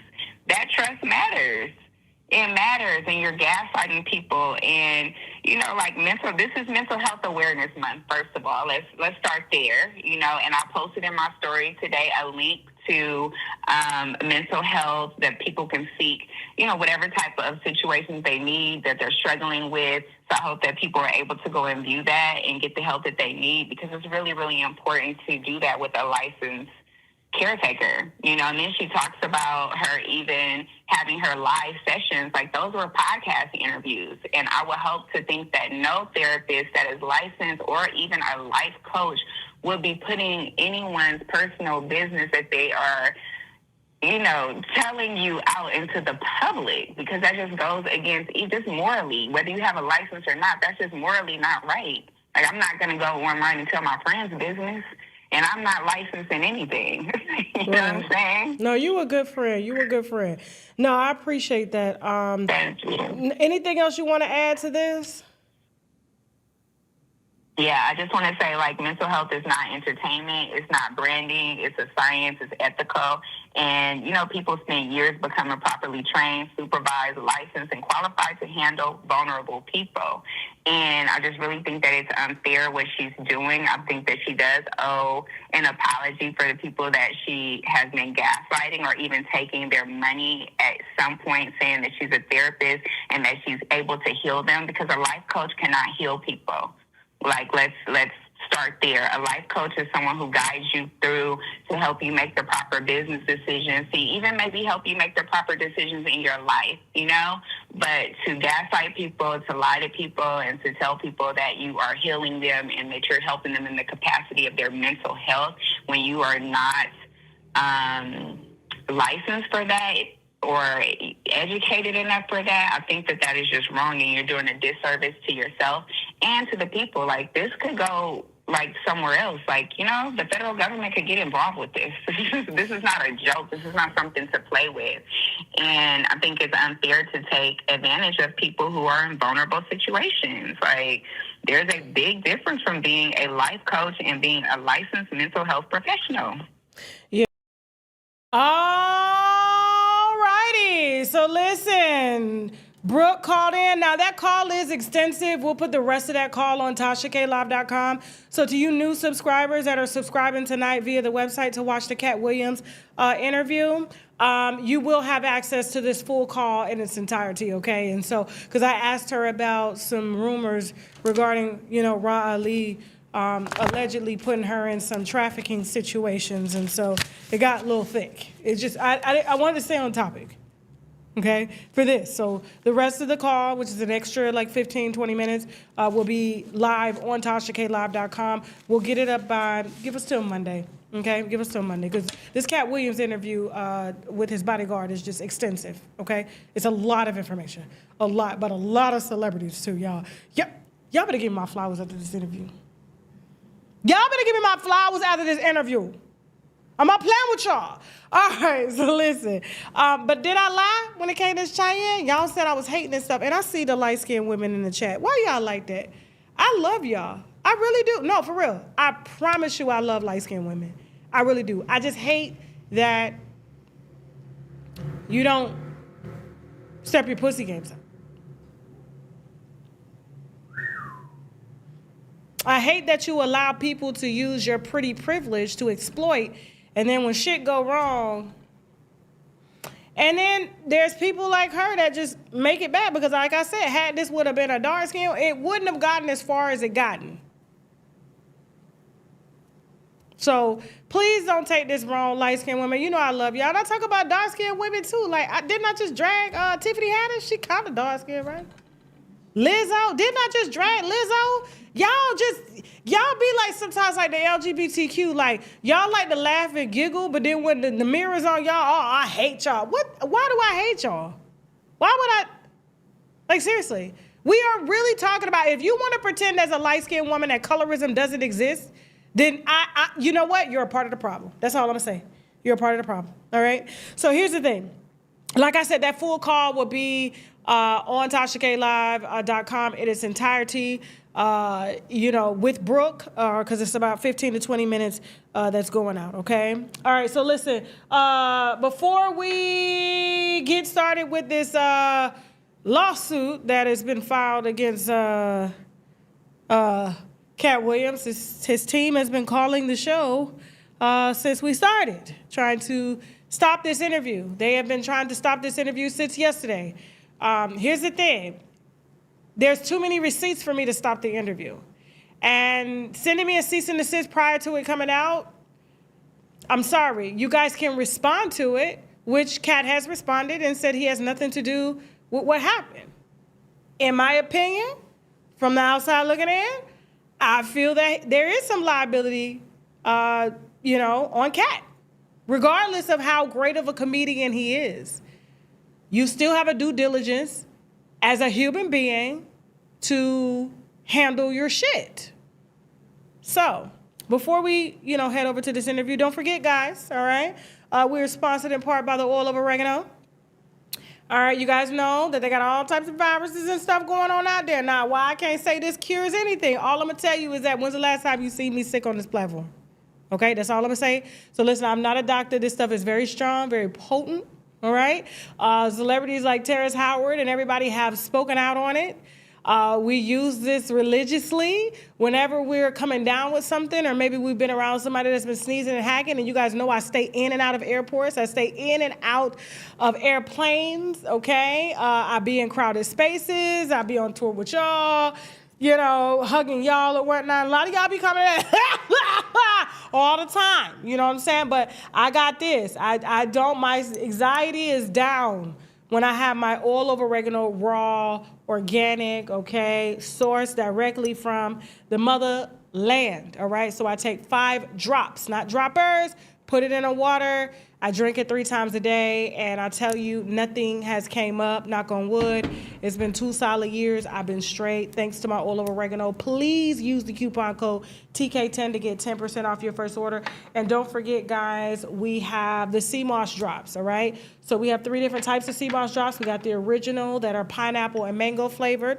We also have sea moss drops, detox drops with chlorophyll and dandelion, and we also have sea moss drops with collagen and biotin. That's for healthy skin, okay? And so 10,000 milligrams of sea moss that's extracted straight from the sea moss. Doesn't have a fishy smell, doesn't expire in 4 weeks, because raw and natural sea moss doesn't last as long. They're using lemon and citrus as a preservative to preserve it, so that it can have a shelf life of 2 years. And then I added personally some chlorophyll, some dandelion, okay, some collagen and biotin, rose water, and then of course we have the mango and pineapple flavor. Use the coupon code TK10 to get 10% off your first order. Any other ads, Jasmine? Huh? Oh, and don't forget, guys, for appetite control, all right? Appetite suppressant, I use the Activate Fasting Drops. This is a plant-based product that works with helping to tell the brain or the stomach and the brain that you are not hungry. So it allows you to fast longer. I've been getting by with eating 1 meal a day, maybe sometimes 2. I know that I look bigger on camera when y'all see me because I have big titties. I can't help that. That run in the family, okay? But I promise you, when I get these taken off, because you see this right here, y'all see that? I don't know if they see that. Do you even see that? I got dents in my shoulders because my boobs are so heavy, all right? When I get this, you're going to see my in-shape physique. You're going to see that I could do like 50 push-ups straight up, all right? All right, I take care of myself. I don't even drink all the time. You guys know y'all don't see me drinking like that, but tonight it was so much wine I was spilling I had to drink. Pluvi Activate, okay? Available now on shoptkdeals.com. Use the coupon code TK10 to get 10% off your first order, all right? Huh? Oh, and don't forget, guys, you know what's so funny? I was talking to the owner of this site the other day, and she told me something about this that I didn't know. Jasmine, she said that this is not Brazilian hair, because she said Brazilian hair really come from China. She said that this is hair sourced directly from the source. She is a supplier in India that goes to the shops where they cut the hair off the women, okay? And then they bundle it and ship it to you. She said, of course, they treat it, you know, for whatever, but the women sell their hair. No different than, like, you know, giving blood, okay? So they donate it because they grow their hair back fast. And you see Indian women, they be hairy. They be having hair in between they eyebrows and stuff like that. They be having long sideburns and beards and stuff. You be seeing them. And so, like she said, this is sourced directly from India, okay? Wholesale. What else? What'd she say? I forgot. I'm trying to remember everything that she said, okay? But she also said this is like for, you got frontals, you got bundles, you got lace fronts, you got, you know, the sew-in type hair or whatnot. All of this on firehairllc.com. So I just thought I would add that tidbit just in case you guys knew, all right? And she's working on getting me a coupon code for you guys so that you can take advantage and get a discount and try the hair out, okay? All right. Now, on to Katt Williams, BodyGuard. All right, so Katt Williams' BodyGuard was charged last year for unaliving another comedian, friend of Katt Williams. He was on tour with Katt Williams. They've all known each other. Trinell Williams, who goes by Too Tall, has been Katt Williams' bodyguard, according to him, for 12 years. He has lived with Katt, slept on the floor in Katt's house, okay? He came from another big-time celebrity, and Katt took him over and, you know, has been with him ever since, all the way up until the day that Reggie was shot in a property that was leased to Katt Williams, okay? That is not allegedly, that is facts, okay? Now, Trinell, the day before we are to air our interview, we just got word from the police that they are now, I guess they've gone before a grand jury, and, you know, he's going to court. He's going to trial for first degree, you know, unaliving Reggie Carroll, okay? Now, I'm gonna reserve my opinions probably for Monday on what I think. Or did I say it in the interview? I said it. Okay, well, my opinions are in this actual pre-interview before we lead up to the 2-hour interview, which unveils a lot. And you know what I love is just him walking us down memory lane of what it was like with Katt Williams around all these other celebrities, who he worked for. I was asking all the questions. I was like, such and such, they've been sleeping together, they gay? After he told me about the unaliving, I was like, all right, all that. Let's get to this, okay? I did advise him from doing this. I did. I said, listen, what does your lawyer think? What is this? He said, Tasha, the same thing I'm telling you, I have told them the night that it happened that I did it, and here's why. My story has not changed, okay? So listen, I'm not gonna bore y'all anymore with specifics or whatnot, but I do want you to go into this with an open mind. This is a man that just wants his story told. He wants the truth out, and he wants to just hurry up and get on with his life. So this is a pre-interview that you're gonna hear regarding why he's suing Katt for $5 million, okay? And then once we're off and we're done, I'm gonna come back after this pre-interview with this phone call. Then we're gonna head over to TashaKLive.com to watch his full story in its totality. It's 2 hours long, and trust me, it's worth every penny, okay? So you do have to subscribe to TashaKLive.com to see that interview, okay? But gauge this, let this be your, you know, whether or not you wanna watch it or not, okay? Without further ado, I give you Katt Williams, bodyguard of 12 years, Trinell Williams. Let's go. All right, Trinell Williams, you are Katt Williams, and I gotta say now, former bodyguard, because you are suing him now. So I take it right, as if... But at the same time, while we say former bodyguard, I literally just text Kevin saying, like, one of his assistants that's still working with him right next to him, the one who's been sending me money since I've been out. They've been paying me this whole time, all the way up until about a month or two ago, after I cussed them both out and told them, this is y'all fault. I was begging y'all to intervene with Reggie. I'm like, Kev, you doing pills with him? And Katt, I showed you the video of him stealing my camera. Kev, like, I made him give your camera back. I said, okay, how come Katt didn't make him give my camera back? Okay. Bingo. So it's ironic to me that he gets this lawsuit. 9 months go by. Hold on, wait a minute. Let's nothing but positive things. Okay, hold on, because I want to make sure people can follow the story chronologically. So tonight, we are set to basically tell your side of the story. So it's coming out tonight on what happened between you and Reggie. You gave very clear details. You didn't stutter during your interview. Since we've released the interview, If I took a pause, it was because of you saying, "Oh, well, was it murder?" These days, y'all using terms like unaliving, shot. So it's a lot of different terminologies, and I'm pausing like, I don't care what y'all want to call it. And then, like, you can call it whatever you called it. I told the police I did it, and I called them immediately, and I tried to avoid whatever I did. And then it's like, you say, well, he was pointing a gun at you, and he didn't pull the trigger. To an onlooker or to the outside looking in, they'll think that takes credibility away from my story. Oh, he wasn't pointing a gun at you when you grabbed the shotgun because he didn't pull the trigger. So I sent you multiple still shots of him pulling guns, and he didn't fire none of them times, correct? all of them are in the interview that's going out tonight on TashaKLive.com. Right. Okay? But as far as your knowledge is concerned, them 2 still shots I sent you, one of them he holding 2 guns in one hand, which we've never seen even from the likes of Steven Seagal, and another still shot he's holding the same gun was recovered from the house the day of the shooting. And as far as your knowledge is concerned, he didn't fire the gun none of those times, correct? Correct. From what I can see. Bingo. So From what I can see. That totally just annihilates your whole theory of, oh, he was pointing a gun at you and he didn't fire.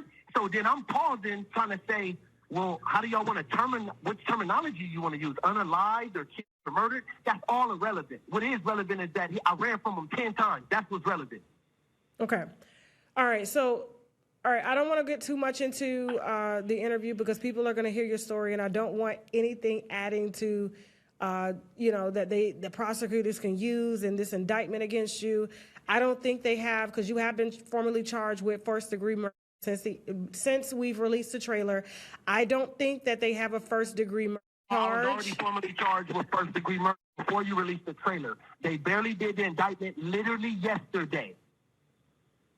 So the indictment just came down yesterday?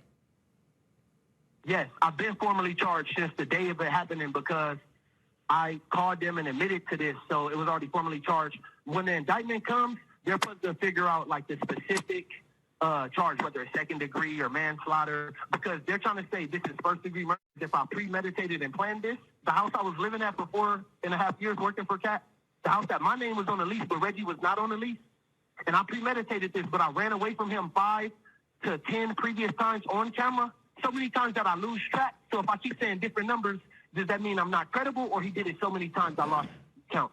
No. And I want you to save your defense for when you have to fight your case. I want to talk about the... my defense is already... This is my defense right here. Magically, there's an indictment after he got this lawsuit, after the Tasha K interview.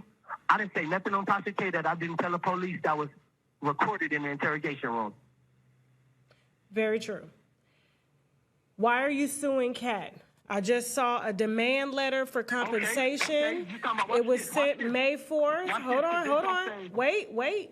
It was sent May 4th, 2026 to Micah Sierra Williams, a.k.a. comedian Katt Williams, and Onyx Owl LLC. That's the name of the company who rented the house where you and Reggie lived. You were on the lease. Reggie was not. And you are suing him, it looks like, for back pay, future pay, emotional distress, attorney fees and costs, punitive damages, and interest. Tell me about this this demand letter that you sent down May 4, 2026 to Katt Williams, your former employer.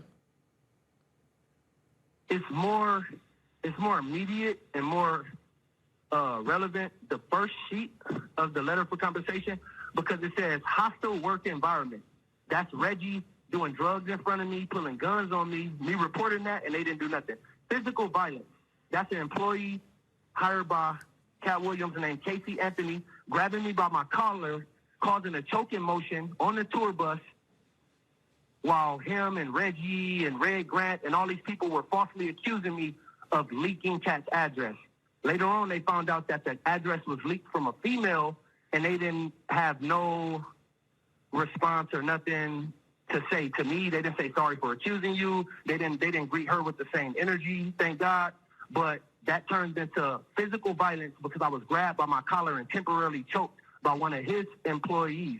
Okay, it says sexual harassment because in the video that you see, Reggie is calling me a bitch and he's calling me a whore, which is kind of rare when two men calling another man a whore.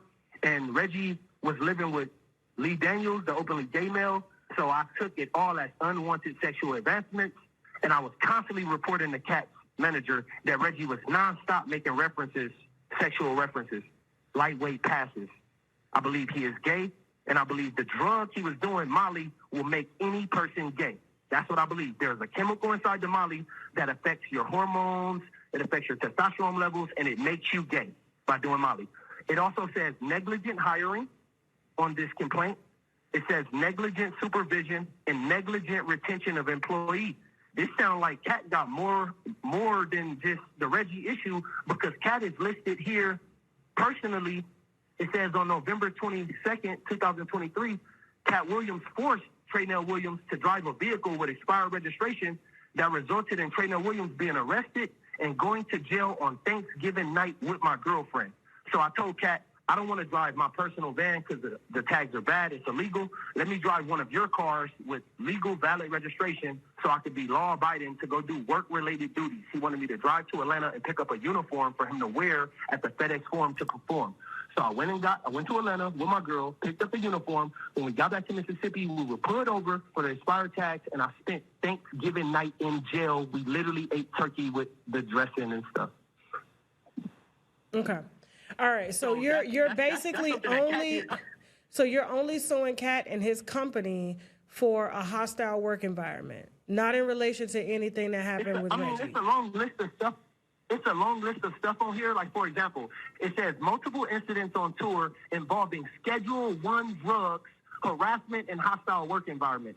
But that one example I just gave you from November 22nd, 2023, Reggie wasn't staying with us then. Reggie wasn't staying at the house with me, and he was not at the mansion with Katt. So that lets you know I'm bringing up complaints that go back before Reggie ever came. So that's why Katt, if he does come testify in this trial, what is he going to do? Switch his story up? Because initially he showed nothing but love and support for me. When I got out of jail, he told me, I love you. You're not fired. I just want you to lay low during this investigation. So fast forward, after I cussed them out and said, this is all y'all fault, I was begging for intervention, and then they stopped sending money, and then I sent a lawsuit, and then literally a few days later, not even a week later, I'm indicted. After he physically sees the lawsuit, 3 days later, I'm indicted, because how is he going to argue this? If it's negligent hiring, negligent supervision, that don't look like a toxic workplace environment to you on the videos you saw? I mean, it's a video. That's a question for you, Tasha. No, I know. It's hard for me to say because I'm not there. You know that the house was leased out to an LLC. The house Correct, was, Tasha? yes, it was leased out to the LLC Onyx, which is... And the LLC is owned by Katt Williams, correct? Correct. That is correct. Okay. And watch this. They can't argue that I worked for Katt 24 hours on call, 7 days a week for 5 years straight, because didn't I personally send you a text message that came from Katt's cell phone to mine at 3:30 in the morning with him requesting me to go to the mansion at 3:30 in the morning for a security-related incident? Did I send you a screenshot of that text message? I did see that text message, yes. Okay, and the police have also confirmed that because that was a screenshot from my Apple Watch, but the Apple Watch is synced to the iPhone that they still have with all the records preserved on it. So we can see that it came from Katt Williams at 3:30 in the morning on a Wednesday. We wasn't doing a show, we wasn't out of town, and he's telling me to leave from the house where Reggie was pulling guns on me at, come right around the corner to the mansion for a security emergency at 3:30 in the morning. That sounds like 24-hour security to me, ma'am. Okay.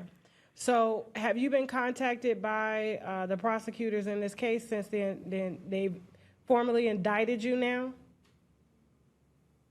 No, I've been working with all private attorneys. I talked to the private attorney yesterday, and he pretty much told me, like, yeah, it looks like they indicted you, but I have not got confirmation on a court date, things of this nature.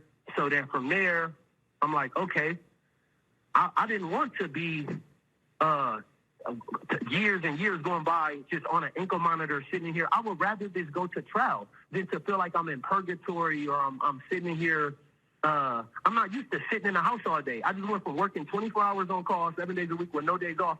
So I'm just sitting in an apartment. No, I would rather take this to trial and move on with my life because if I would have knew I would end up in this situation, I wouldn't have ran away from him 10 times. I swear to God. So go on and tell all your followers that. The same way I told the police, I'll gladly say it for the jury right now. If I would have knew I would end up in this situation like this, I wouldn't have ran from him 10 times. The reason why I ran 10 times and filmed him, I was risking my life. Every time he was pointing the gun, I was running away. He didn't fire. Okay. Has your lawyer advised you to not speak with the press, such as people like me? Yes, but I was trying to. But the initial lawyer told me that it was a good thing to speak to the press, so that's why I got it okay from my initial lawyer, and I felt like it could not hurt me at all to tell the honest to God truth, and especially if I'm repeating exactly what I said in the interrogation room. And most of what I'm saying, I'm not asking y'all to believe me. I'm telling you, believe the recorded videos and believe the text messages and believe people's track record. If Reggie had an outstanding warrant for his arrest at the time of this incident, completely unrelated to me. If Reggie got into it with Katt Williams and got kicked out of the mansion, completely unrelated to me.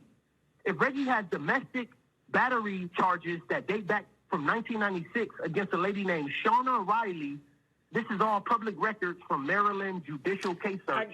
Believe his track record. If Reggie has 15 kids that he all owe on child support, if Reggie has never worked an honest job a day in his life, I'm telling you to take all that into consideration. Every comedian is not successful like Katt. Most comedians are actually struggling, ma'am. Okay. All right. So have you heard from Katt? You haven't spoken to Katt? No, the last time I did, I told you what was told to me. I was told, you're not fired. I love you. Just stay low for this investigation.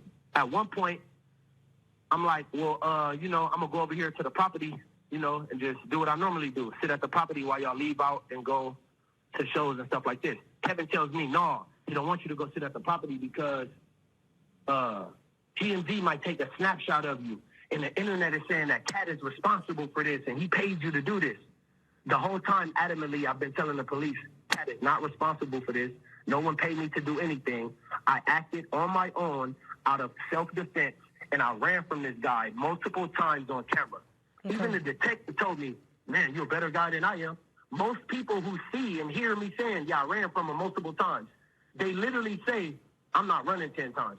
In the state of Mississippi, there is no duty to retreat. So every time I ran from this guy and he had a gun on him, I didn't have to run. I had a gun on me, but mine was concealed inside of a fanny pack where I have a CCW and all of my guns are registered to me, unlike Reggie, who's a prohibited possessor.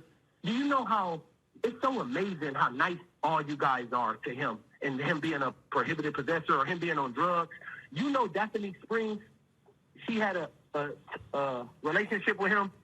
Why you wouldn't reach out to her? I think it's a conspiracy, like to make me look bad and to make Reggie look good because he's already dead. Y'all can't do no more damage to him. So y'all see that I'm successful. I got my CCW, and I feel that energy from all of y'all, from the media, from you, from everybody, from Katt, everybody. Well, this is what y'all don't know about Katt. He got 19 felonies. So even though he got millions of dollars, I got something he's still jealous of. Other than me being 6'8", he's jealous of my exposed firearm permit, me having my gun right. So was Reggie. When Katt first saw my exposed firearm permit in California, he said, oh my God, how did you get this? You can't even buy these. He was extremely impressed because he know $1 million can't get you no exposed firearm permit in California, but a cone record can. Okay. Trinell, I'm on nobody's side. Yes, ma'am. I can't be on anybody's side. I just, my platform serves for people like you who deserve their voices and their stories told. But in the midst of having a platform this big, I have to be careful at whose side I take because if it's the wrong side, I could be held liable. So it's not that I don't believe you. That makes sense, but I'm on the side of justice. I want you to be on the side of justice. I don't want no favoritism for me. I want you to judge it indiscriminately, and that's what I believe y'all not doing. I believe that everyone is approaching this with like a pacifying approach towards Reggie Carroll, saying, "Oh, it's okay, he got them guns. Oh, it's okay, he robbed you at gunpoint." I was shocked when I told Katt he robbed me for my camera at gunpoint, and Katt wasn't tripping. Katt didn't even tell him, "Get my camera back." Oh, because I was secretly recording people pop pills with the camera. Because I was secretly recording Reggie put guns on me. Okay. Even overtly. Oh, well, here's the thing. Here's the thing. So when Reggie destroyed a bunch of my footage, Katt was encouraging that. Okay. So here's the thing. We're going to go ahead and... Allegedly. Okay. Allegedly. Katt has denied... Yeah, when I said Katt was encouraging him to take my camera, that's alleged. Okay. Katt's team has any involvement in this. We have assured him that you haven't implicated him in anything.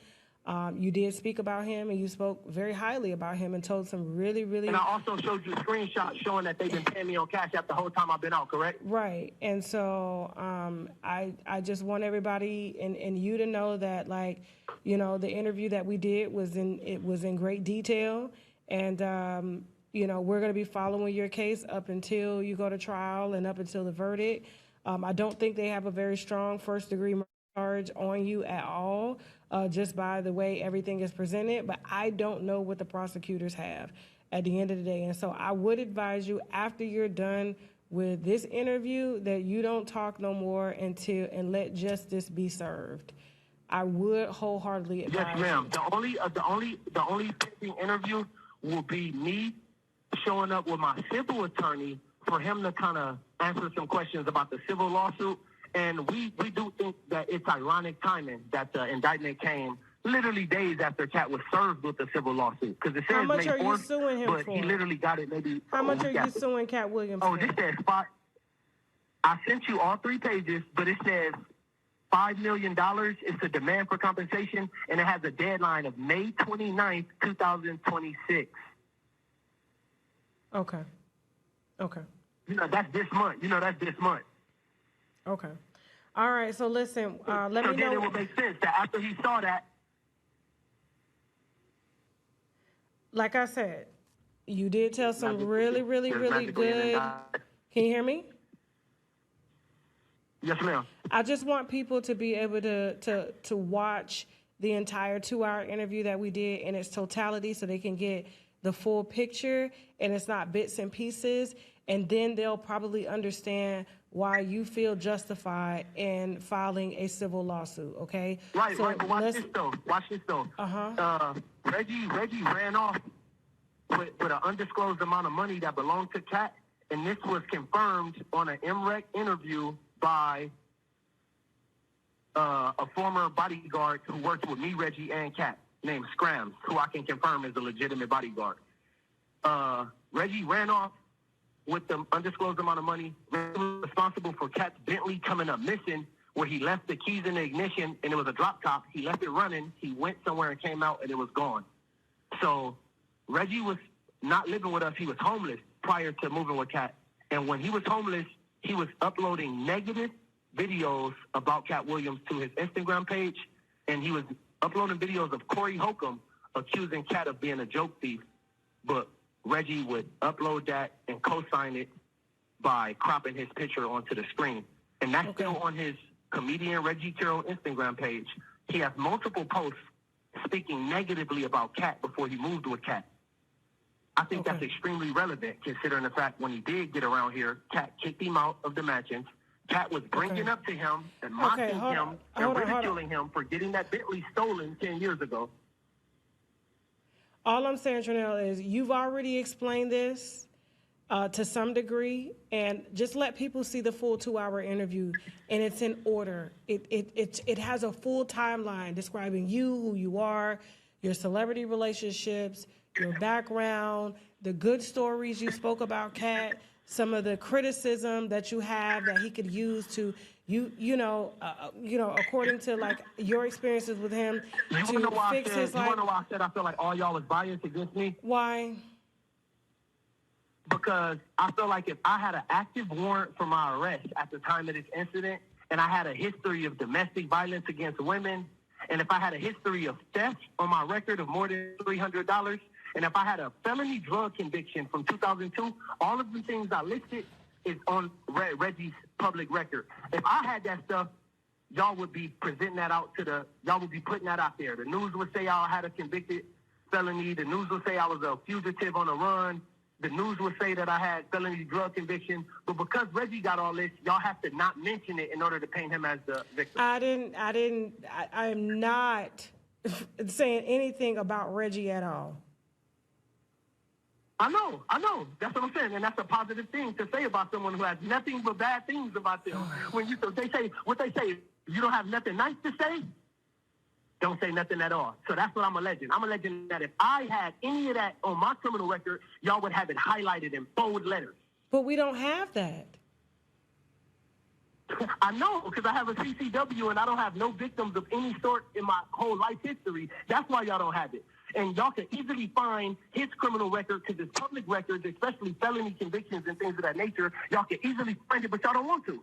Because y'all trying to paint a narrative like this guy was a saint, and I'm somehow the aggressor, even though I was running every single time. I'm the aggressor. First of all, you're innocent until, Trinell, you're innocent until proven guilty, okay?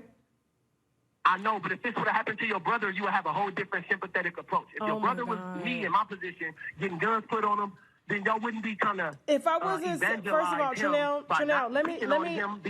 let me just say something about this platform. We don't even talk about death, Trinell. And because I saw how passionate you were about getting your story out, I broke my own platform rule to allow you to come on this platform and tell a story about Reggie, who has family, whether he was a drug addict or a DV offender or not, and tell your story, because I felt like you did not have a proper outlet to tell your story. I broke my own rule. I do appreciate you, but I want his family to contest what I'm saying. I want his family to come out and say, he wasn't on drugs. He wasn't no violent person. I want somebody to come contest what I'm saying, so then I'll just take any plea that you tell me to take.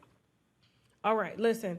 I think we've got enough. We'll let them hear your entire 2-hour interview that's about to start. Okay, I support you. Then it'll make sense why people hear the tonality in my voice and be like, he seems like he's upset. They didn't work for Katt Williams for a year for free. They wouldn't endure all right. Chanel, you're emotional right now. Let me have an off-record conversation with you, okay? Oh, no, I appreciate you. I'm not emotional. Okay. I just told you if you went through what I went through, you would understand. And I know that. And I said, let your entire testimony of your life, the way you grew up, who you're connected to, how did you meet Katt, even the kids that Katt had, all of this stuff. Let this interview be your voice, okay? And you focus on getting justice. You focus on getting justice. You focus on fighting your lawsuit against Katt, because I did tell you personally, and I said on camera, and I've said this even while you weren't here, that if this property was rented under Katt's company and y'all were both his employees, he is liable, okay, for a hostile work environment, which means you guys have strong civil cases against him. And I'm not going to silence your story because I'm a fan of Katt's jokes. I have been sent cease and desist from Katt's team. Am I ceased and desisting? I am not. Why? Because your story deserves to be told, and there is some mismanagement going on within Katt's enterprise that needs to be told. Okay? So don't think that you're out here by yourself. I'm just saying, like, don't think that the entire world is against you. If I felt like this was not a good story to take, I wouldn't have taken it. But because of all the boundaries that I felt that have been crossed is the reason why I took it. Whether I'm a fan of Katt or not, people like you work for him. There are people that have been in relationships with him. And if you guys have the receipts to back up your claims, which you do, I will allow my platform to be a voice for the voiceless. Because yes, when people are in Katt Williams, like in their entourage or their Katt Williams, because the celebrity has the bigger voice, people tend, especially media outlets, to be biased, and they will automatically just believe Katt. The same thing happened with Diddy. Same thing happened with Harvey Weinstein. Same thing happened with Bill Cosby. When these people are behind the scenes, not handling their business and people are being abused behind it. I'm not saying Katt Williams a what I'm saying is he needs to run a tight, better ship. If you are going to be the man on top, remember you're going to be the one to fall the moment your employees or your staff or your team falls because of poor leadership. Right now, this looks like poor leadership, and it's going forward, okay? So listen, I'll have a conversation with you all platform. I appreciate you so much. No problem. Work with God, I appreciate you. No problem, okay? Just focus on fighting your cases. I'm going to give you any updates. I'm going to tap in Please. with you. I'm going to give you any updates, and then, yeah, I'm going to keep you updated and tap in, and then I just appreciate you so much. And if I'm still online and people could hear me, one of the last things I said in that interrogation room when I was sitting with them detectives is I wouldn't shoot nobody if I didn't have to. I believe in Jesus, I believe in God, and I don't believe in using guns for nothing other than as a last resort. Okay, all right. Thank you so much, Trinell. Have a good day. Yes, ma'am. All right, no. Don't be trying to get up off this interview till I hang up the call. Y'all gonna go through exactly what I go through to get this wine for y'all. Don't be trying to run now. No, ma'am. Get back here. Stop it. Okay? Now, the man is frustrated in this call. He just formally got indicted before a grand jury. He has to fight this case. It's been 9 months silent. Now, his interview, he's calm. It's in chronological order, and it explains everything in detail. I know this came off as, oh my God, there's so much information here, because he's scared. He's scared. And everything came off of his brain. All of this just happened in a matter of 48 hours, okay? But y'all don't get the wrong, though. Y'all ain't leaving me by myself. No. This is what y'all pay for. This is what y'all get. Now, his interview is calm. It's actually pretty entertaining. Actually really entertaining, okay? He gives you behind-the-scenes information. Like he dropped that Lee Daniels wine. There's more. Monique is involved. Oh, my God. Tommy Davidson. All of them. He was around all these people. Suge Knight. Everybody. Prince. This man has been around since he was damn near a minor, okay? A minor. So just calm down. He's scared, doesn't know what's going to happen. Katt hasn't communicated anything with him. They have cut him off financially. Now he's facing charges, doesn't know how he's going to pay for his lawyer, and just wants the public to know what he did and why he did it. He never said he didn't do it. He just said, this is why I did it, okay? So without further ado, we're heading over to TashaKLive.com right now. Oh, yeah, Monique, Prince, the artist formerly known as Prince, all of them. Oh, he spilled it all in chronological order. He was calm, he was cool, he collected. He wasn't collected, he wasn't having an episode because he's scared at being indicted on first degree, okay? Which honestly, in my opinion, all I think is they have strongly is manslaughter. And you're going to know that when you watch the interview. Heading over to TashaKLive.com right now. I'll see y'all later. I'm out. I'll see y'all Monday. We don't get enough liquid D3. We don't get enough vitamin D. And so I personally have to supplement this particular vitamin D that I travel with all the time, and I make sure that I never run out of, is 10,000 IUs, gluten-free, vegetarian, as a vitamin E and vitamin C base. Okay, and so it's very highly absorbable. There are some fantastic reviews on shoptkdeals.com of women who claim that they couldn't even lift their arms. And by taking vitamin D3, which helps your body to absorb calcium, and the calcium feeds the bones, they can now raise their arms, they're less pain and things like that. You are the gentleman that is accused of shooting the late comedian Reggie Carroll. Yes, ma'am. Okay, you have on an ankle monitor right now. Yes, ma'am. You said you pay $350 a month for that ankle monitor. Yes, ma'am. No indictment has been made against you yet. No, ma'am. The shooting happened over 8-9 months ago. He snorted the lines in front of me, and he was up for 3 days without going to sleep leading up to this event. Your brain is the best weapon that you're gonna have. So my brain was telling me to run away from him all those previous times. And y'all still questioning who the bad guy is? How did you manage with him having a gun to you to get to the that you said was by the fireplace. I didn't have to travel to it. It was already right next to me. I was approximately the exact distance you are right now if you needed to grab something that was leaning up against here or boom. You see how long my arms is? Check this out. You notice it went past this? Yeah. He pointed the in my face. So when you grabbed the he didn't pull the trigger? Only Katt Williams has this exalted power to say, you know, he doesn't have to follow any parameters or any rules because he's a millionaire. He's exempt from logic and common sense. Well, he had logic and common sense to put Reggie at the house where he was at. They're saying that Katt ordered you to shoot him. This was intentional. Y'all set this up. They're saying that he was actually shot on Katt's main property and moved to this particular address when it went down, okay? And his body was left there for multiple days, found unresponsive, and nobody is saying anything. This case with Reggie Carroll, with the when Reggie was shot with the shot. Is it a murder?